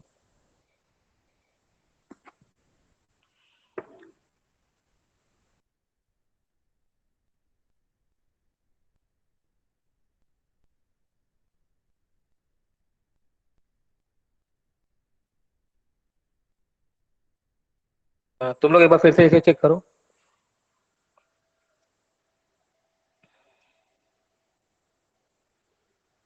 तो 2 एक्टिविटी हो गई तुम्हारे पास, एक्सेल से भी कर सकते हो, टाइप इनटू से भी करके देखो। एक्सक्यूज मी सर, हाँ बोलो। ये जो आपने एक्सेल वाला बताया एक बार दोबारा बता दीजिए। देखो, हमने एक्सेल वाले में सिंपल सा क्या किया था, जैसे हम लोग रीड सेल कर रहे थे, सिंपल सा रीड सेल किए हैं, रीड सेल किए हैं फिल्टर को, क्योंकि मेरा जो डेटा मैंने जहां भी लिखा, जैसे तुम्हें अभी मैंने बताया था जो कल का टास्क है आरपीए चैलेंज, तो आरपीए चैलेंज के लिए एक डेटा दिया हुआ है और उसी में से पर्टिकुलर डेटा को रीड करना है और पेस्ट करना है। ठीक है, तो सेम एज इट इज यहाँ पे भी क्या करना है कि मैंने एक एक्सेल बनाया यहाँ पर, और उसके अंदर मैंने लिख दिया वेदर ऑफ मेरठ, और किस जगह पे लिखा है, B12 पे लिखा है, और B12 पे और किस सीट पे लिखा है, फिल्टर नाम के सीट पे। तो मैंने रीड सेल यूज किया, फिल्टर सीट सीट की लोकेशन पे मैंने लिख दिया फिल्टर, एंड देन रेंज की सीट पे लिखा है मैंने रेंज के पॉइंट पे लिखा है मैंने B12। ठीक है, उसके बाद मैं इसको रीड किया और रिजल्ट जो मेरा है उसे स्टोर किया डेटा अंडरस्कोर 3 में, और ये हमारा वेरिएबल होगा, एज ए स्ट्रिंग टाइप का वेरिएबल होगा। तो मैंने यहाँ पे रीड कर लिया। अब उसके बाद जब टाइप इंटू को यूज होगा तो टाइप इंटू पे मैं वो वैल्यू को यहाँ पे पेस्ट कर दूंगा, सिंपल, और रन कर लूंगा। ठीक है, ओके सर। तो यहाँ तक सब लोग करके देखो, कोई दिक्कत।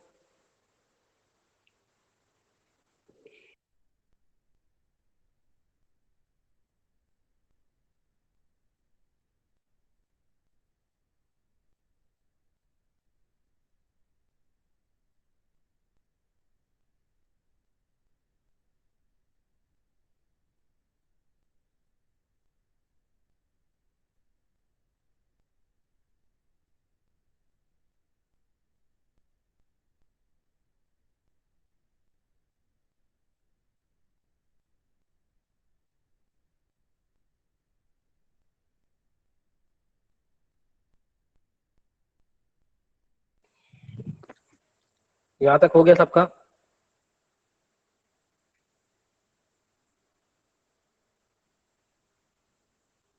यस सर, हो गया। ठीक है, अब उसके बाद मुझे क्या करना है कि जो भी मेरठ का जो भी डेटा टेम्परेचर प्रिंट हुआ उसे मुझे यहाँ से पढ़ना है। तो रीड करने के लिए मैं यूज करता हूँ गेट टेक्स्ट, तो मैंने यहाँ पे यूज किया गेट, और गेट के साथ हो गया गेट टेक्स्ट, तो कहीं पे आएगा टेक्स्ट। ओके, ये रहा गेट टेक्स्ट एक्टिविटी आ गया। तो गेट टेक्स्ट को मैं यहाँ पे प्रिंट किया। अब कौन सी टेक्स्ट को रीड करना है, तो मैंने यहाँ पे रीड करना है 36 को, 36 पे लोकेट कर दिया। ठीक है, अब वो मैसेज में मुझे प्रिंट करके भी दिखा दे जो भी पढ़ूंगा, तो पहले इसे मुझे स्टोर करना होगा। तो स्टोर करने के लिए मैंने यहाँ पे किया कंट्रोल के, और यहाँ पे एक वेरिएबल में स्टोर किया टेम्प। ठीक है, अब उसके बाद मैं मैसेज एक्टिविटी का यूज करूंगा, मैसेज, और मैं चाह रहा हूँ कि ठीक है मैसेज सर। बॉक्स, हाँ एक सेकंड, मैसेज बॉक्स पे ये टेम्परेचर स्टोर हो जाए। देन उसके बाद प्लस डबल कोट के अंदर डिग्री सेंटीग्रेड भी लिखा आ जाए, तो इस पे फिर मैंने लिखा डिग्री के लिए डॉट और सी, ये मुझे लिख के यहाँ पे शो करे। फिर से मैं रन कर रहा हूँ, एक सेकंड होल्ड करना, बस इसको रन कर लूँ उसके बाद। तो मैंने यहाँ पे रन किया, तो सबसे पहले ये ओपन करेगा इंटरनेट एक्सप्लोरर, फिर टाइप करेगा तो वेदर ऑफ मेरठ, क्लिक किया, 36 टेम्परेचर आया है, और यहाँ पे मुझे मैसेज शो कर दिया 36 डिग्री सेंटीग्रेड। ठीक है, अब बताओ बाकी का क्या दिक्कत है। सर अभी भी सिर्फ वेदर ही कॉपी कर रहा है वहां से। ओके, एक्चुअली वो सिस्टम की ही दिक्कत हो रही होगी, सिस्टम की जो स्पीड है और आरपी की जो स्पीड है वो मैच नहीं कर पाती है। एक्चुअली इनके लिए एक मैक्सिमम जो होगी जो रैम की नीड होती है वो 8 GB और 16 GB रैम चाहिए होता है प्रॉपर यूज करने के लिए। अच्छा सर, ठीक है, आपने एक वो बताया था कुछ अरे मतलब कंप्लीट रीड करने के बाद ये एग्जीक्यूट होगा, वो क्या था? अच्छा हाँ, वो एक्चुअली इसमें तीन ऑप्शन आते हैं, जैसे कि जब तुम कोई भी चीज वेब पेज ओपन करोगे, ठीक है, और उसके बाद मुझे टाइप इनटू यूज करना है, तो वहां पे एक ऑप्शन आता है ready for, wait for ready, property है वेट फॉर रेडी। तो वेट फॉर रेडी में तीन ऑप्शन है हमारे पास। पहला नन, नन का मतलब ये होता है कि पेज ओपन हो या ना हो उससे मतलब नहीं है, अगर तुम्हें वो लोकेशन दिख रहा है जहां पे तुम्हें टाइप करना है, अगर उसे थोड़ा सा भी लोकेशन दिखा वो टाइप करके आगे बढ़ जाएगा। दूसरा क्या होता है इंटरेक्टिव, इंटरेक्टिव का मतलब होता है कि वो पूरी जहां पे तुम्हारा यूआरएल है उस यूआरएल को पूरी कंप्लीटली ओपन हो जाना चाहिए तभी।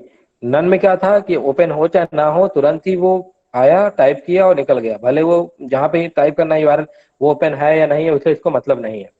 इंटरेक्टिव में यूआरएल ओपन होना चाहिए तभी वो टाइप करेगा, भले पूरा पेज ओपन हो या ना हो उसे मतलब नहीं है।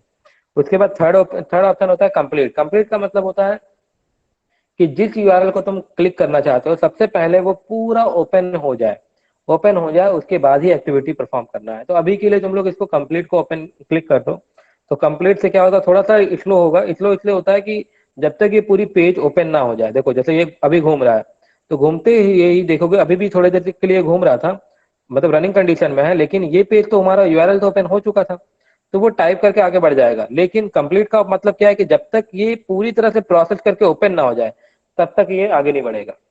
ठीक है, तो तुम लोग कंप्लीट करके चेक कर लो एक बार। ठीक है, सर उसके बाद जो आपने एक उसके बाद जो 36 कॉपी किया वो कैसे किया था?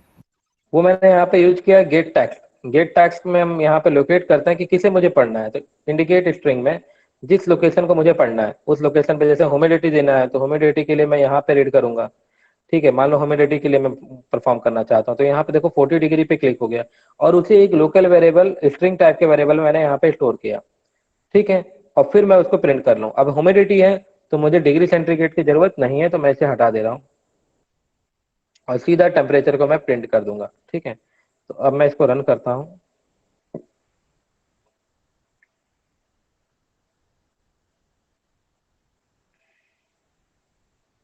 तो ओपन हो जाएगा गूगल पेज। उसके बाद रन करेगा मेरठ सिटी का टेम्परेचर, देन ह्यूमिडिटी पे क्लिक करेगा और वहां से टैक्स रेट कर लेगा। अभी देखो जैसे रन हो रहा है ना रनिंग कंडीशन, तो अभी यूआरएल आया नहीं है, जब तक ओपन ना हो जाए तब तक वो रुका रहेगा।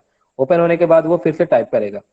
ठीक है, तो मेरठ सिटी पे क्लिक किया, अब ह्यूमिडिटी को यहाँ पे 22 और 22 हमारे यहाँ 42 हमारे यहाँ पे प्रिंट हो गया। ठीक है,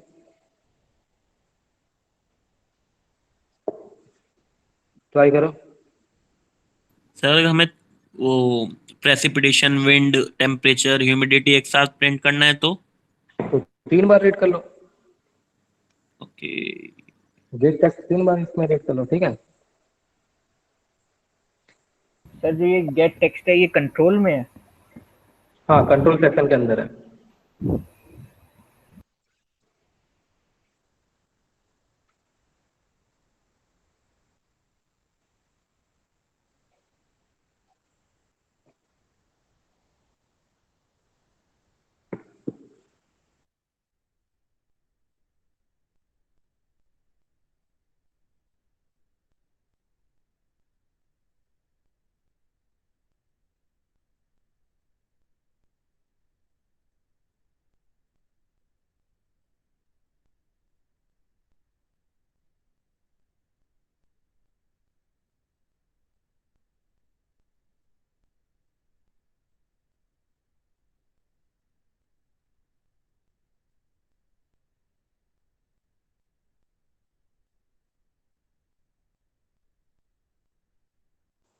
हेलो, यहाँ तक कोई दिक्कत? सर जो आपने गेट टेक्स्ट में टेम्प वेरिएबल सेट किया था एक बार वो दिखा दीजिए। टेम्प तो तुम्हारा एक स्ट्रिंग टाइप का वेरिएबल है, तुम यहाँ पे क्रिएट वेरिएबल पे भी क्लियर कर सकते हो। क्रिएट वेरिएबल में जाओ, एक वेरिएबल क्लियर करो, कोई भी वेरिएबल बना सकते हो, टेम्प तो मैंने नाम दिया है। और वो उसका जो टाइप होना चाहिए वो स्ट्रिंग टाइप होना चाहिए। तो गेट टेक्स्ट में राइट साइड एक प्रॉपर्टी आती है आउटपुट, आउटपुट में तुम यहाँ पे टेक्स्ट लिखोगे। सॉरी, आउटपुट में तुम वहां पे टेम्प लिखोगे।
हो गया यहाँ तक सबका? तीनों तुम लोग रीड करके देख सकते हो, ठीक है?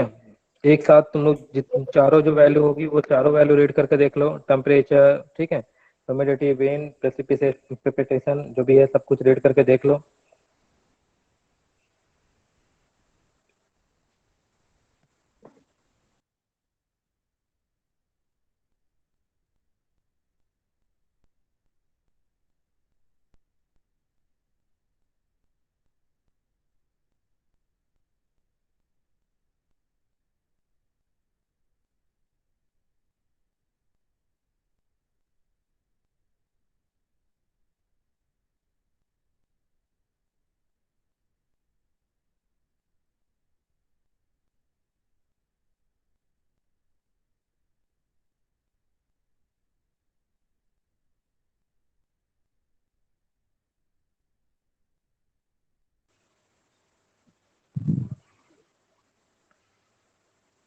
यहाँ तक हो गया सबका?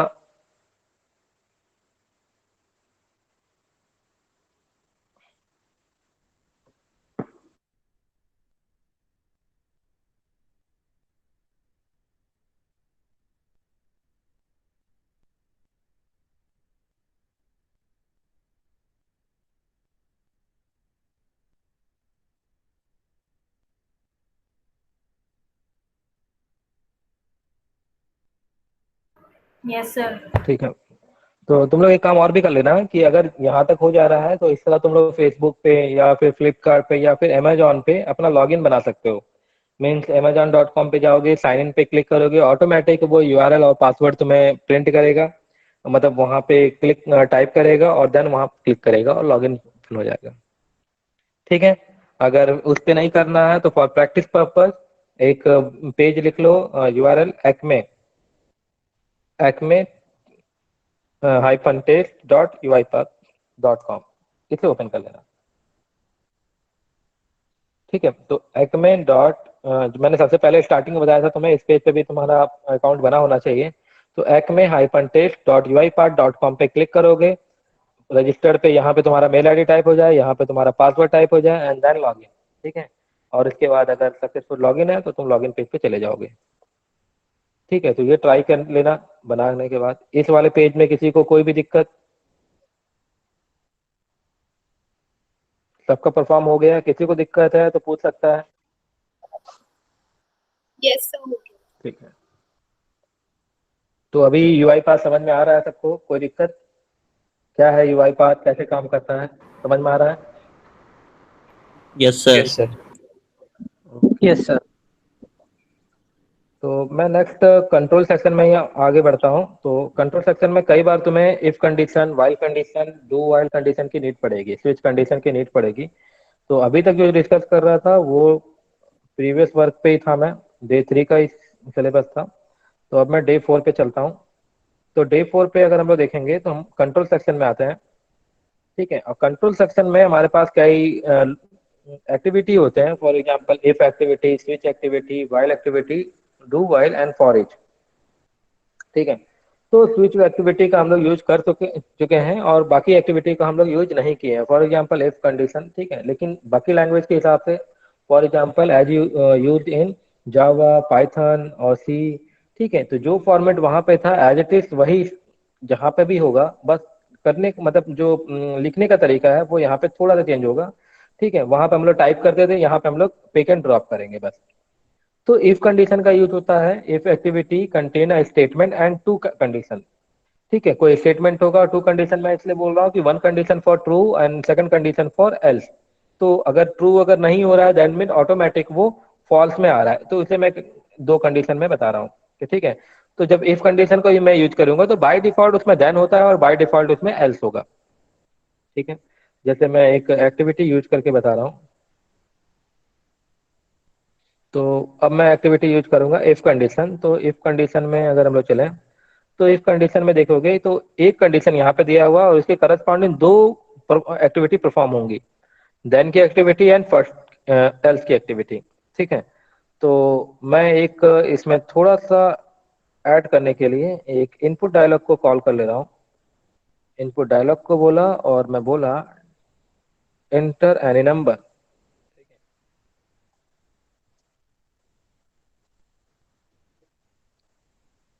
नंबर, ठीक है, और नंबर कहाँ से कहाँ तक होना चाहिए? नंबर इज बिटवीन मान लेते हैं 1 to 5 होना चाहिए। ठीक है, 1 to 5 के बीच में तुम्हें एक नंबर यहाँ पे देना है और उसे मैंने एक वेरिएबल पे स्टोर कर लिया। ओके सॉरी, उसे मैंने एक वेरिएबल पे स्टोर कर लिया। इंटीजर टाइप का वेरिएबल होना चाहिए, नम। नम नाम के वेरिएबल पे स्टोर किया मैंने।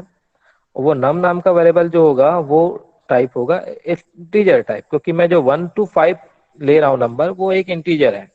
और फिर मैंने कंडीशन पे यहाँ पे लिखा कि जो नम होना चाहिए अगर वो बराबर है मान लेते हैं 3 के, 3 के अगर नम इक्वल टू 3 तो मुझे मैसेज प्रिंट कर दे। ठीक है,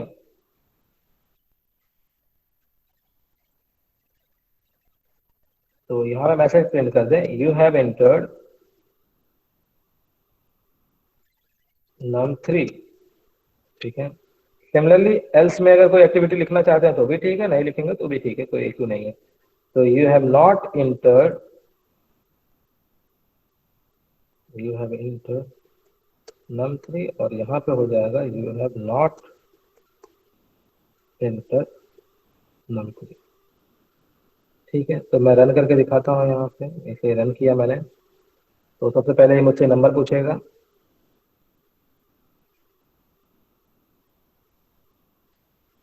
तो मैंने लिखा मान लो 2 और ओके किया तो you have not enter 3। Okay, loop terminated. Again मैं फिर से रन करके दिखाता हूँ और इस बार मैं 3 टाइप करके दिखाता हूँ।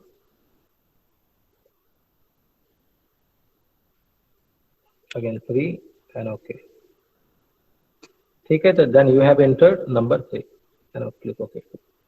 तो इस तरह मैं इफ एक्टिविटी का यूज कर सकता हूँ।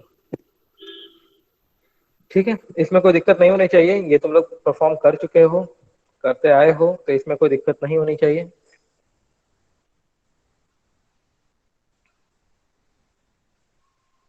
चेक करके देख सकते हो, कोई दिक्कत हो तो बताओ।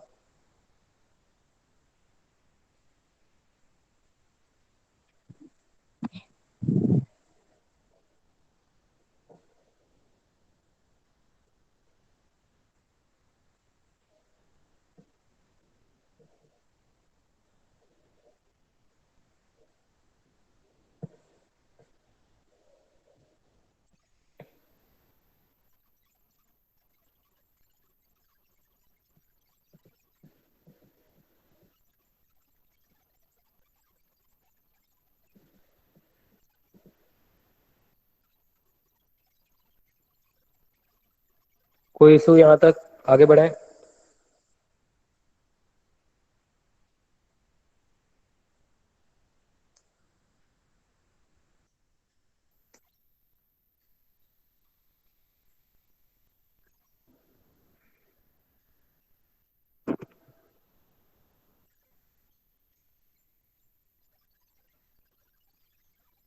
ठीक है, यहाँ तक किसी को कोई दिक्कत? आगे चल रहा हूँ मैं। Yes, ये sir. तो यहाँ पे मैंने देख लिया कि ये एक्टिविटी ऐसा ही है जैसे फ्लो फ्लो डिसीजन में भी था। फ्लो डिसीजन में मैंने यूज किया था, डिसीजन एक्टिविटी यूज करते थे। तो एज इट इज जैसा फ्लो डिसीजन में होता था वैसा इफ एक्टिविटी भी यहाँ पे परफॉर्म कर रहा है। ठीक है, तो एग्जाम्पल की कोई नीड नहीं है, आगे बढ़ते हैं। हेलो। उसके बाद एक्टिविटी आती है स्विच। स्विच को हम लोग लास्ट में देखते हैं, पहले हम लोग देख लेते हैं वाइल को। तो जैसे लूप हम लोग बनाते हैं तो लूप में भी हमारे पास फॉर लूप, ठीक है, switch, while loop and do while होते हैं। ठीक है, तो एज इट इज सेम यहाँ पे भी हमारे पास एक्टिविटी होगा। तो मैं एक एक्टिविटी कॉल कर लेता हूँ डू वाइल। तो वाइल पहले एक्टिविटी देखते हैं। तो वाइल एक्टिविटी को मैंने यहाँ पे किया। सेम यहाँ पे एक कंडीशन पूछेगा, देन उसके बाद परफॉर्म क्या करना है वो पूछेगा। ठीक है, तो कंडीशन के लिए मैं एक असाइन एक्टिविटी यूज कर ले रहा हूँ ताकि मैं एक काउंटर को 1 से लेके मुझे प्रिंट करना है 10 तक। तो मैंने एक वेरिएबल बनाया इंटीजर। यहाँ पे अगर पहले से है नम तो मैंने यहाँ पे इंटीजर को ही ले लिया नम। तो नम नाम के वेरिएबल पे मैंने यहाँ पे स्टोर कर दिया 0, एक वेरिएबल को असाइन कर दिया। और कंडीशन में मैंने लिखा कि ये तब तक फील्ड रन करता जाए जब तक ये वैल्यू लेस देन हो 10 के। ठीक है, कोई इशू नहीं है। फिर अगेन असाइन को मैंने कॉपी करके इसके अंदर ही पेस्ट कर दिया ताकि काउंटर में इंक्रीमेंट हो। और यहाँ पे पेस्ट कर दिया num +1। और साथ ही साथ यहाँ पे मैसेज भी मेरा प्रिंट दिखे। मान लो कि इंक्रीमेंट भी हो रहा है, देन पैरेलली वो मैसेज को भी प्रिंट करता हुआ दिखाए। तो मैसेज में मुझे क्या प्रिंट करना है? नम को ही प्रिंट करना है। ठीक है, तो नम इंटीजर है तो यहाँ पे मैं इसको कन्वर्ट कर दूंगा इनटू स्ट्रिंग। ओके, अब मैं इसको रन कर रहा हूँ। तो मैं जब रन स्टार्ट करूंगा तो ये 0 से लेके टोटल 9 नंबर तक प्रिंट करेगा। ठीक है, तो आउटपुट पैनल पे देखें हम लोग राइट लाइन यूज किए हैं। तो आउटपुट पैनल पे हम लोग देखेंगे, अच्छा सॉरी मैंने यहाँ पे शायद 2 नंबर प्रिंट कर दिया है। ओके, नम +1 ही मैंने प्रिंट किया है, लेकिन यहाँ पे आउटपुट जो आ रहा है 0 2 4। ओके, ये रैंडम आ जा रहा है, एक्चुअली वो प्रॉपर ही कर रहा है, वो स्पीड की दिक्कत है। फिर से रन कर लेता हूँ मैं, कोई इशू नहीं है। मैसेज प्रिंट कर लो, ज़्यादा आसान है। ठीक है, मैसेज प्रिंट कर लेंगे तो वो ज़्यादा आसान होगा, वहाँ पे बेटर वो प्रिंट करेगा। इसमें टाइप करने में थोड़ा सा दिक्कत होता है। अभी सही है, यहाँ पे चेक करो। तो अब जो ये प्रिंट किया है 0 1 2 3 4 5 6 7 8 9 तक ये मुझे मैसेज प्रिंट कर लिया। अगर किसी को दिक्कत है, राइट लाइन में प्रॉपर नहीं आ रहा है, वो प्रॉपर ही होता है, बस वो लिखने में थोड़ा सा स्पीड के कारण वो प्रॉब्लम आ रहा है, तो यहाँ पे तुम मैसेज एक्टिविटी को यूज कर सकते हो। तो मैसेज एक्टिविटी मैंने लिया और मैं नम को लिया, नम डॉट टू स्ट्रिंग। ठीक है, और उसको मैं रन किया। अब ये मुझे प्रिंट करेगा सबसे पहले 0। तो इस तरह तुम टेबल प्रिंट कर सकते हो। तुम कोई भी काउंटर एक लगाने के बाद मैं यहाँ पे प्रिंट कर सकता हूँ, जैसे यहाँ पे 0। ठीक है, उसके बाद 1, फिर 2 3 4 5 6 7 8 और 9, और 9 के बाद ये टर्मिनेट हो जाएगा। ठीक है, देख लो यहाँ तक कोई दिक्कत?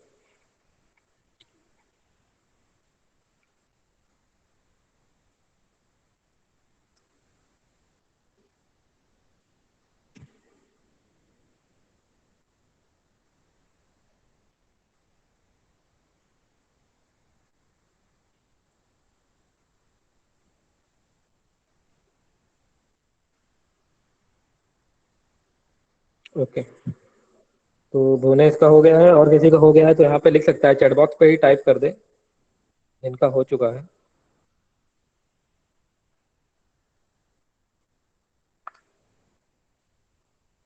ठीक है, वत्सल का भी हो चुका है।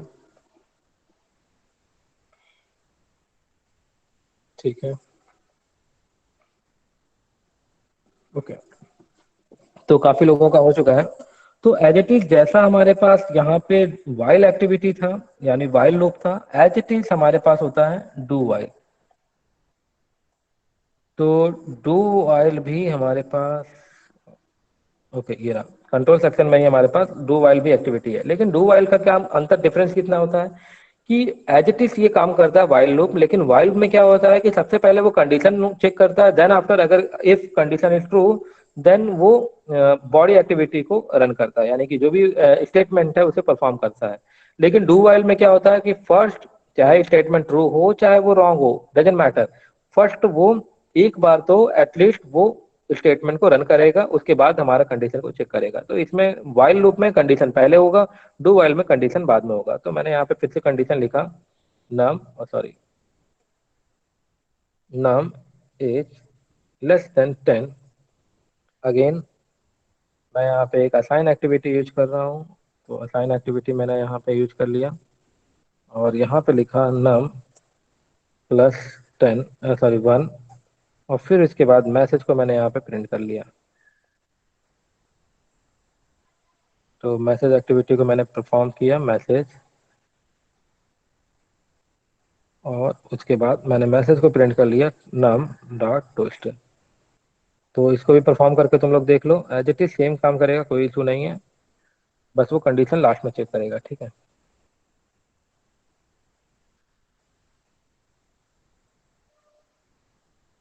ठीक है।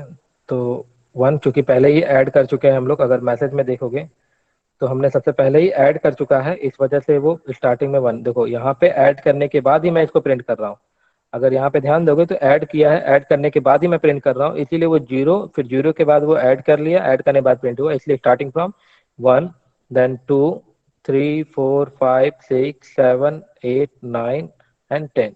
10 इसलिए किया क्योंकि 10 में कंडीशन अभी भी यहाँ पे लेस देन है, बट वो कंडीशन को यहाँ पे भी फॉल्स कंडीशन में गया नहीं है, पहले स्टेटमेंट को रन किया है उसके बाद ही ये कंडीशन फॉल्स हो रहा है, तो इसमें इसीलिए 10 तक प्रिंट हुआ है। ओके देन ओके, ठीक है। तो यहाँ तक समझ में आ गया होगा डू वाइल कंडीशन।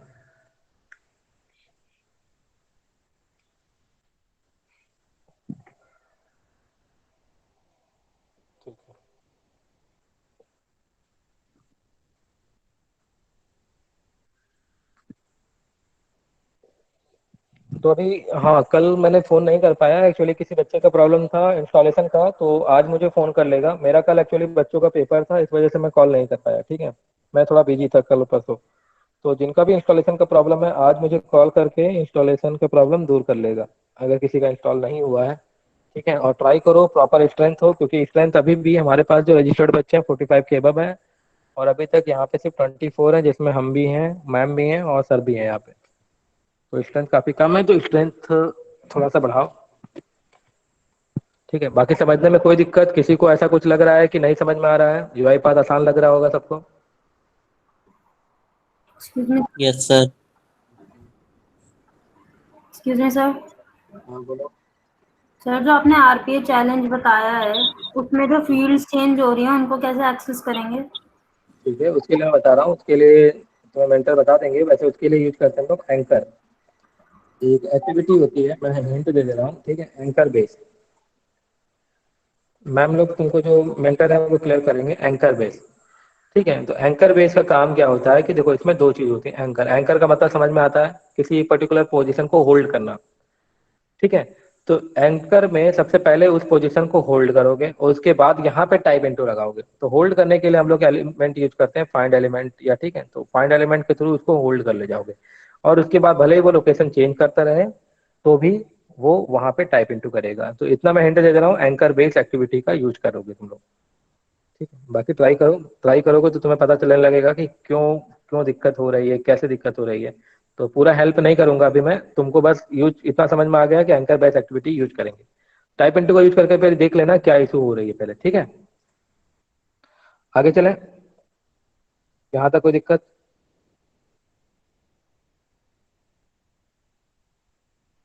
हेलो, इस वाले पोजीशन तक किसी को दिक्कत? ठीक है, तो इसके बाद हमारे पास एक एक्टिविटी है जिसको मैंने बताया, मैंने कौन कौन सा एक्टिविटी चूज कर लिया, वाइल एक्टिविटी देख लिया, डू वाइल एक्टिविटी देख लिया। ठीक है, इसके बाद हमारा रिमेनिंग पोर्शन जो बचा हुआ है वो है स्विच। तो स्विच एक्टिविटी भी हम लोग यूज करते हैं for selecting one choice out of multiple. ठीक है, तो मान लो कि हमारे पास कई चॉइस होते हैं, जैसे केस 1, केस 2, केस 3, तो उनमें से किसी पर्टिकुलर एक चॉइस को सेलेक्ट करने के लिए हम लोग स्विच एक्टिविटी का यूज करते हैं। ठीक है, तो ये हम लोग एज इट इज जैसा हम लोग फ्लो डायग्राम में हम लोग देखे थे, सेम सिमिलर आइडेंटिकल होगा यहाँ पे भी। तो मैं यहाँ पे एक स्विच एक्टिविटी को बुला लेता हूँ। तो स्विच में देखो, जैसा कि फ्लो स्विच एंड स्विच है, तो फ्लो स्विच हम लोग कर चुके थे, तो स्विच को मैं यहाँ पे कॉल करता हूँ। तो उसके बाद देखोगे स्विच में यहाँ पे एक्सप्रेशन है। एक्सप्रेशन मतलब कि किस लोकेशन पे जाना है। तो इस इनपुट को, जो नंबर मैंने यहाँ पे दिया, वो नंबर मैं यहाँ पे दे देता हूँ, और इस नंबर को मैं कॉल कर लूंगा इनपुट साइड से, कि इनपुट में जो तुम नंबर दोगे। तो मैं यहाँ पे लिख लेता हूँ। तो यहाँ पे मैंने लिखा इनपुट डायलॉग, और इसमें मैंने लिखा एंटर एनी नंबर। ठीक है, और इसमें लिखा मैंने बिटवीन 1 to 5, 1 to 5 मैंने यहाँ पे इंटर किया।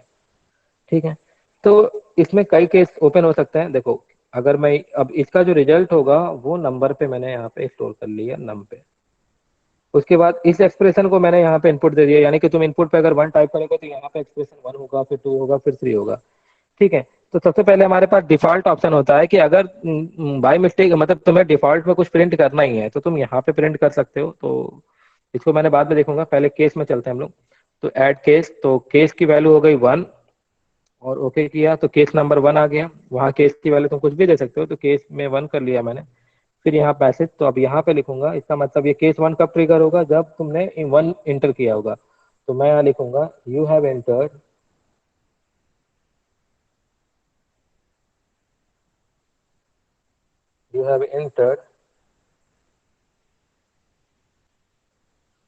नंबर 1।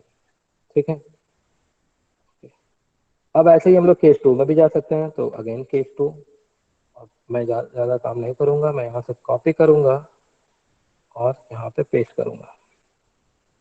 अब यहाँ पे सिंपल सा मुझे चेंज करना होगा 2।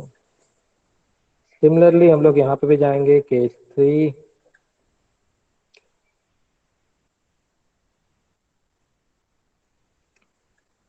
ठीक है, अगेन केस 4,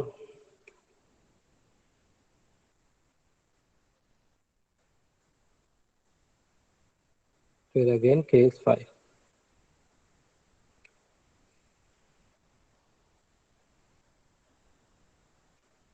और अगर इनमें से कुछ भी टाइप ना हो तो बाय डिफॉल्ट, तो इसमें लिख दूंगा you have not entered correct sequence. ठीक है, तो इसमें लिख दूंगा you have not enter number between 1 to 5। ठीक है, मैं इसको रन करके दिखाता हूँ तुम लोग को।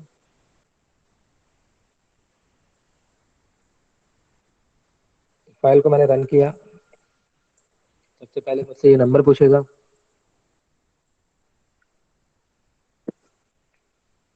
तो मैंने नंबर यूज किया, मान लो 4 पे क्लिक किया, तो यू हैव एंटर्ड नंबर 4।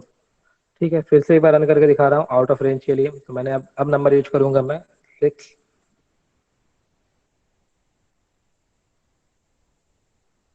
तो अब मैंने यहाँ पे टाइप किया 6 एंड ओके। तो you have not entered number between 1 to 6। ठीक है, चेक करके देख लो, कोई दिक्कत यहाँ तक।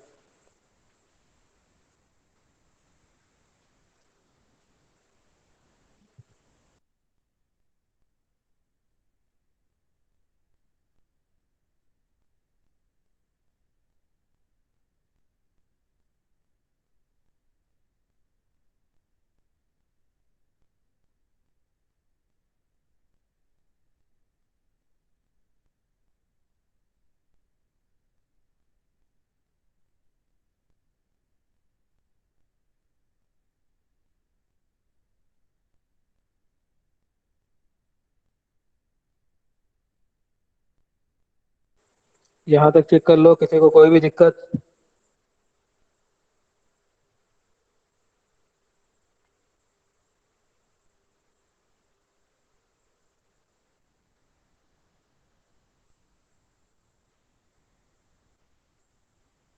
किसी को कोई प्रॉब्लम नहीं हो रहा है, वो भी एक प्रॉब्लम है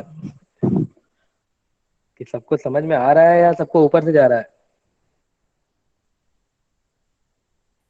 ये कर रखा है।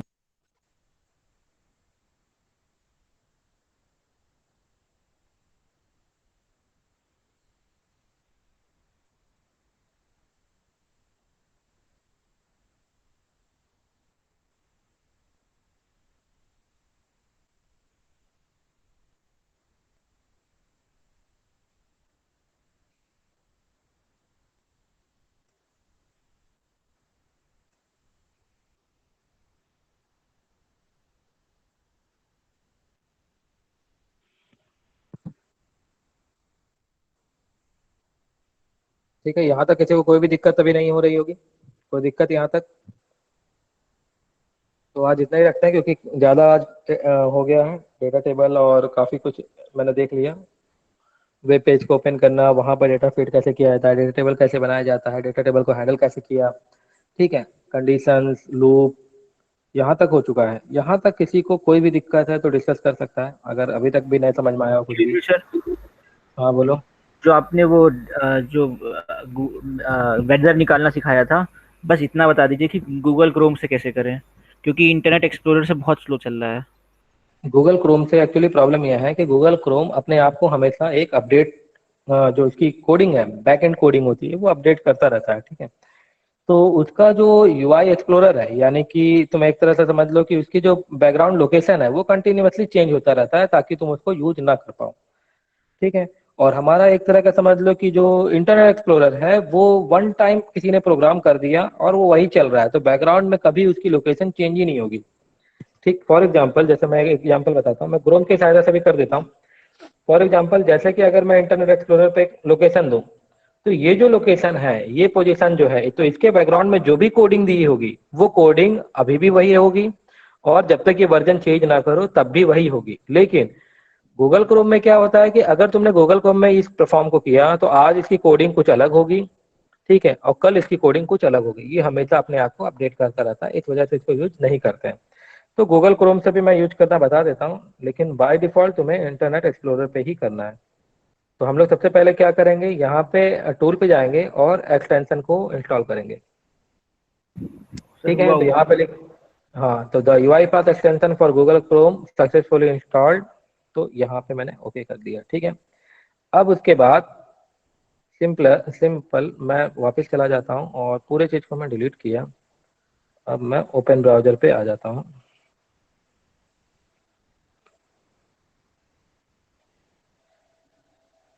ठीक है।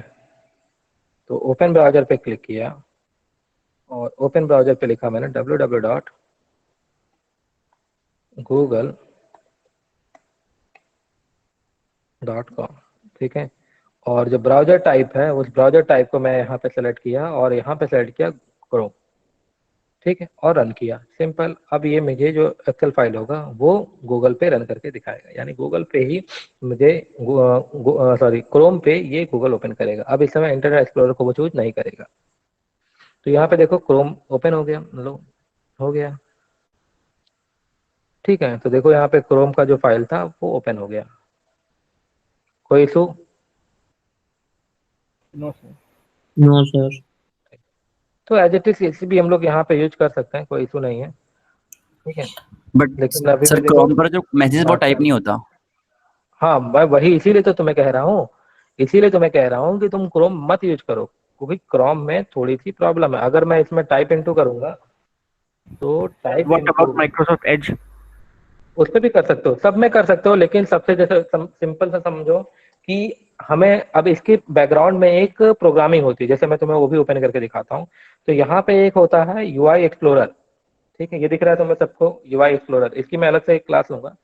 तो यूआई एक्सप्लोरर पे जब क्लिक करूंगा तो उसकी बैकग्राउंड की जो लोकेशन है या जो भी कोडिंग होती है वो ये रीड करता है, और उसी लोकेशन पे ही हम लोग चूज करते हैं, ठीक है। तो मैं यहाँ पे ओपन करता हूँ यूआई एक्सप्लोरर, ठीक है। तो जिस जगह मुझे लिखना है, मान लो कि गूगल को मुझे इस जगह पे टाइप करना है, तो मैंने यहाँ पे टाइप किया इंडिकेट एलिमेंट और उसे यहाँ पे देखो तो ये पहली बात तो पेज ओपन नहीं हो रहा है, ठीक है, क्योंकि यहाँ पे वो सेलेक्ट ही नहीं होगा इंडिविजुअल, ठीक है। तो मैं जब इस पे क्लिक करूंगा तो इसको तो सबसे पहले वो फाइंड कर ही नहीं पाया, ठीक है। ठीक है, तो उसके बैकग्राउंड में देखो ये जो लिस्ट ऑफ एलिमेंट्स हैं जो भी इसकी कोडिंग थी वो ओपन हो जाएंगे। जैसे मैं इंटरनेट एक्सप्लोरर पे दिखाऊं तो इंटरनेट एक्सप्लोरर बेटर होगा। अगर मैं यहाँ पे गूगल को इस ब्राउजर को मैं दिखाता हूँ, इस ब्राउजर को ही ओपन करता हूँ, या फिर इसे मैं क्रोम में ही इंस्टॉल कर लेता हूँ इंटरनेट एक्सप्लोरर पे।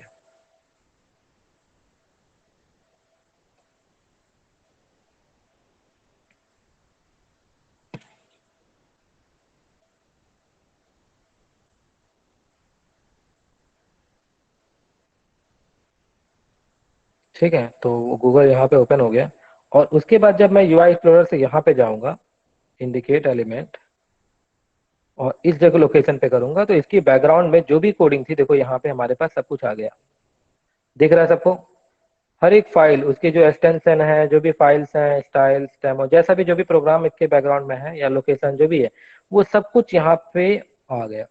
अब उसी के हिसाब से ये जो लोकेशन है, यही कोडिंग तुम्हारा जब भी तुम ओपन करोगे तो इसके करस्पॉन्डिंग एक सेलेक्टर होता है। यहाँ पे सेलेक्टर अगर ओपन हो तो टाइप इनटू में सेलेक्टर ओपन होगा। अगर मैं टाइप इनटू यूज करूं तो टाइप इनटू में उसके करस्पॉन्डिंग सेलेक्टर ओपन होगा। ओके, मैं यहाँ से हटा देता हूँ इसे। यानी किस पॉइंट पे तुम्हें सेलेक्ट करना है तो वो सेलेक्टर को ही पिक करेगा। अगर मैं यहाँ पे गया तो इसकी करस्पॉन्डिंग एक सेलेक्टर होगी और वो सेलेक्टर यहाँ पे तुम्हें शो करेगा। अगर तुम यहाँ पे जाओगे, देखो यहाँ पे सेलेक्टर लिखा हुआ है प्रॉपर्टी पे, तो सेलेक्टर पे शो कर रहा है कि किस जगह पे तुम्हें टाइप करना है।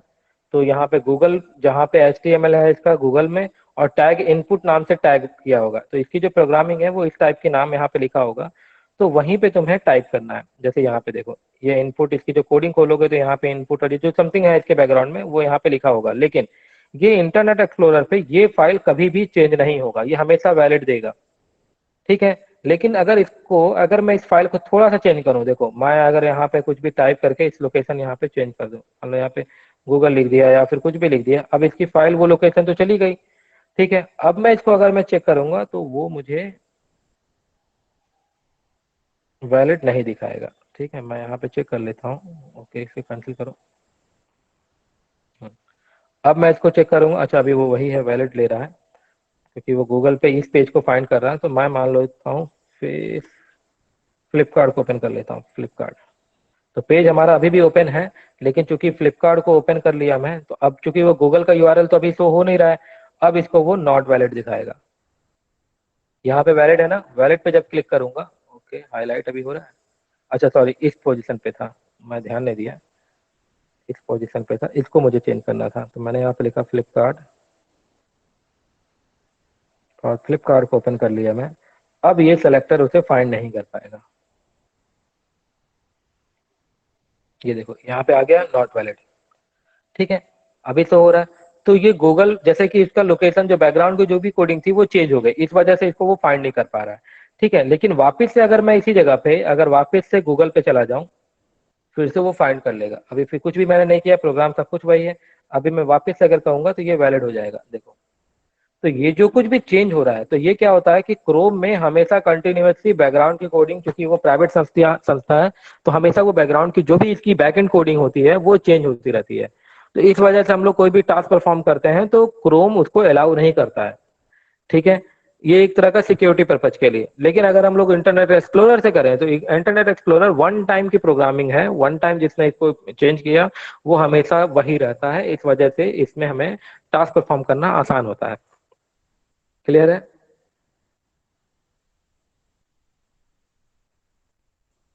हेलो, इसमें कोई दिक्कत? हाँ, तो तुम लोग के लिए हाँ अभी ये करना है कि तुम लोग इंटरनेट एक्सप्लोरर को ही यूज करोगे, ना कि क्रोम को। Okay sir. और किसी को कोई दिक्कत?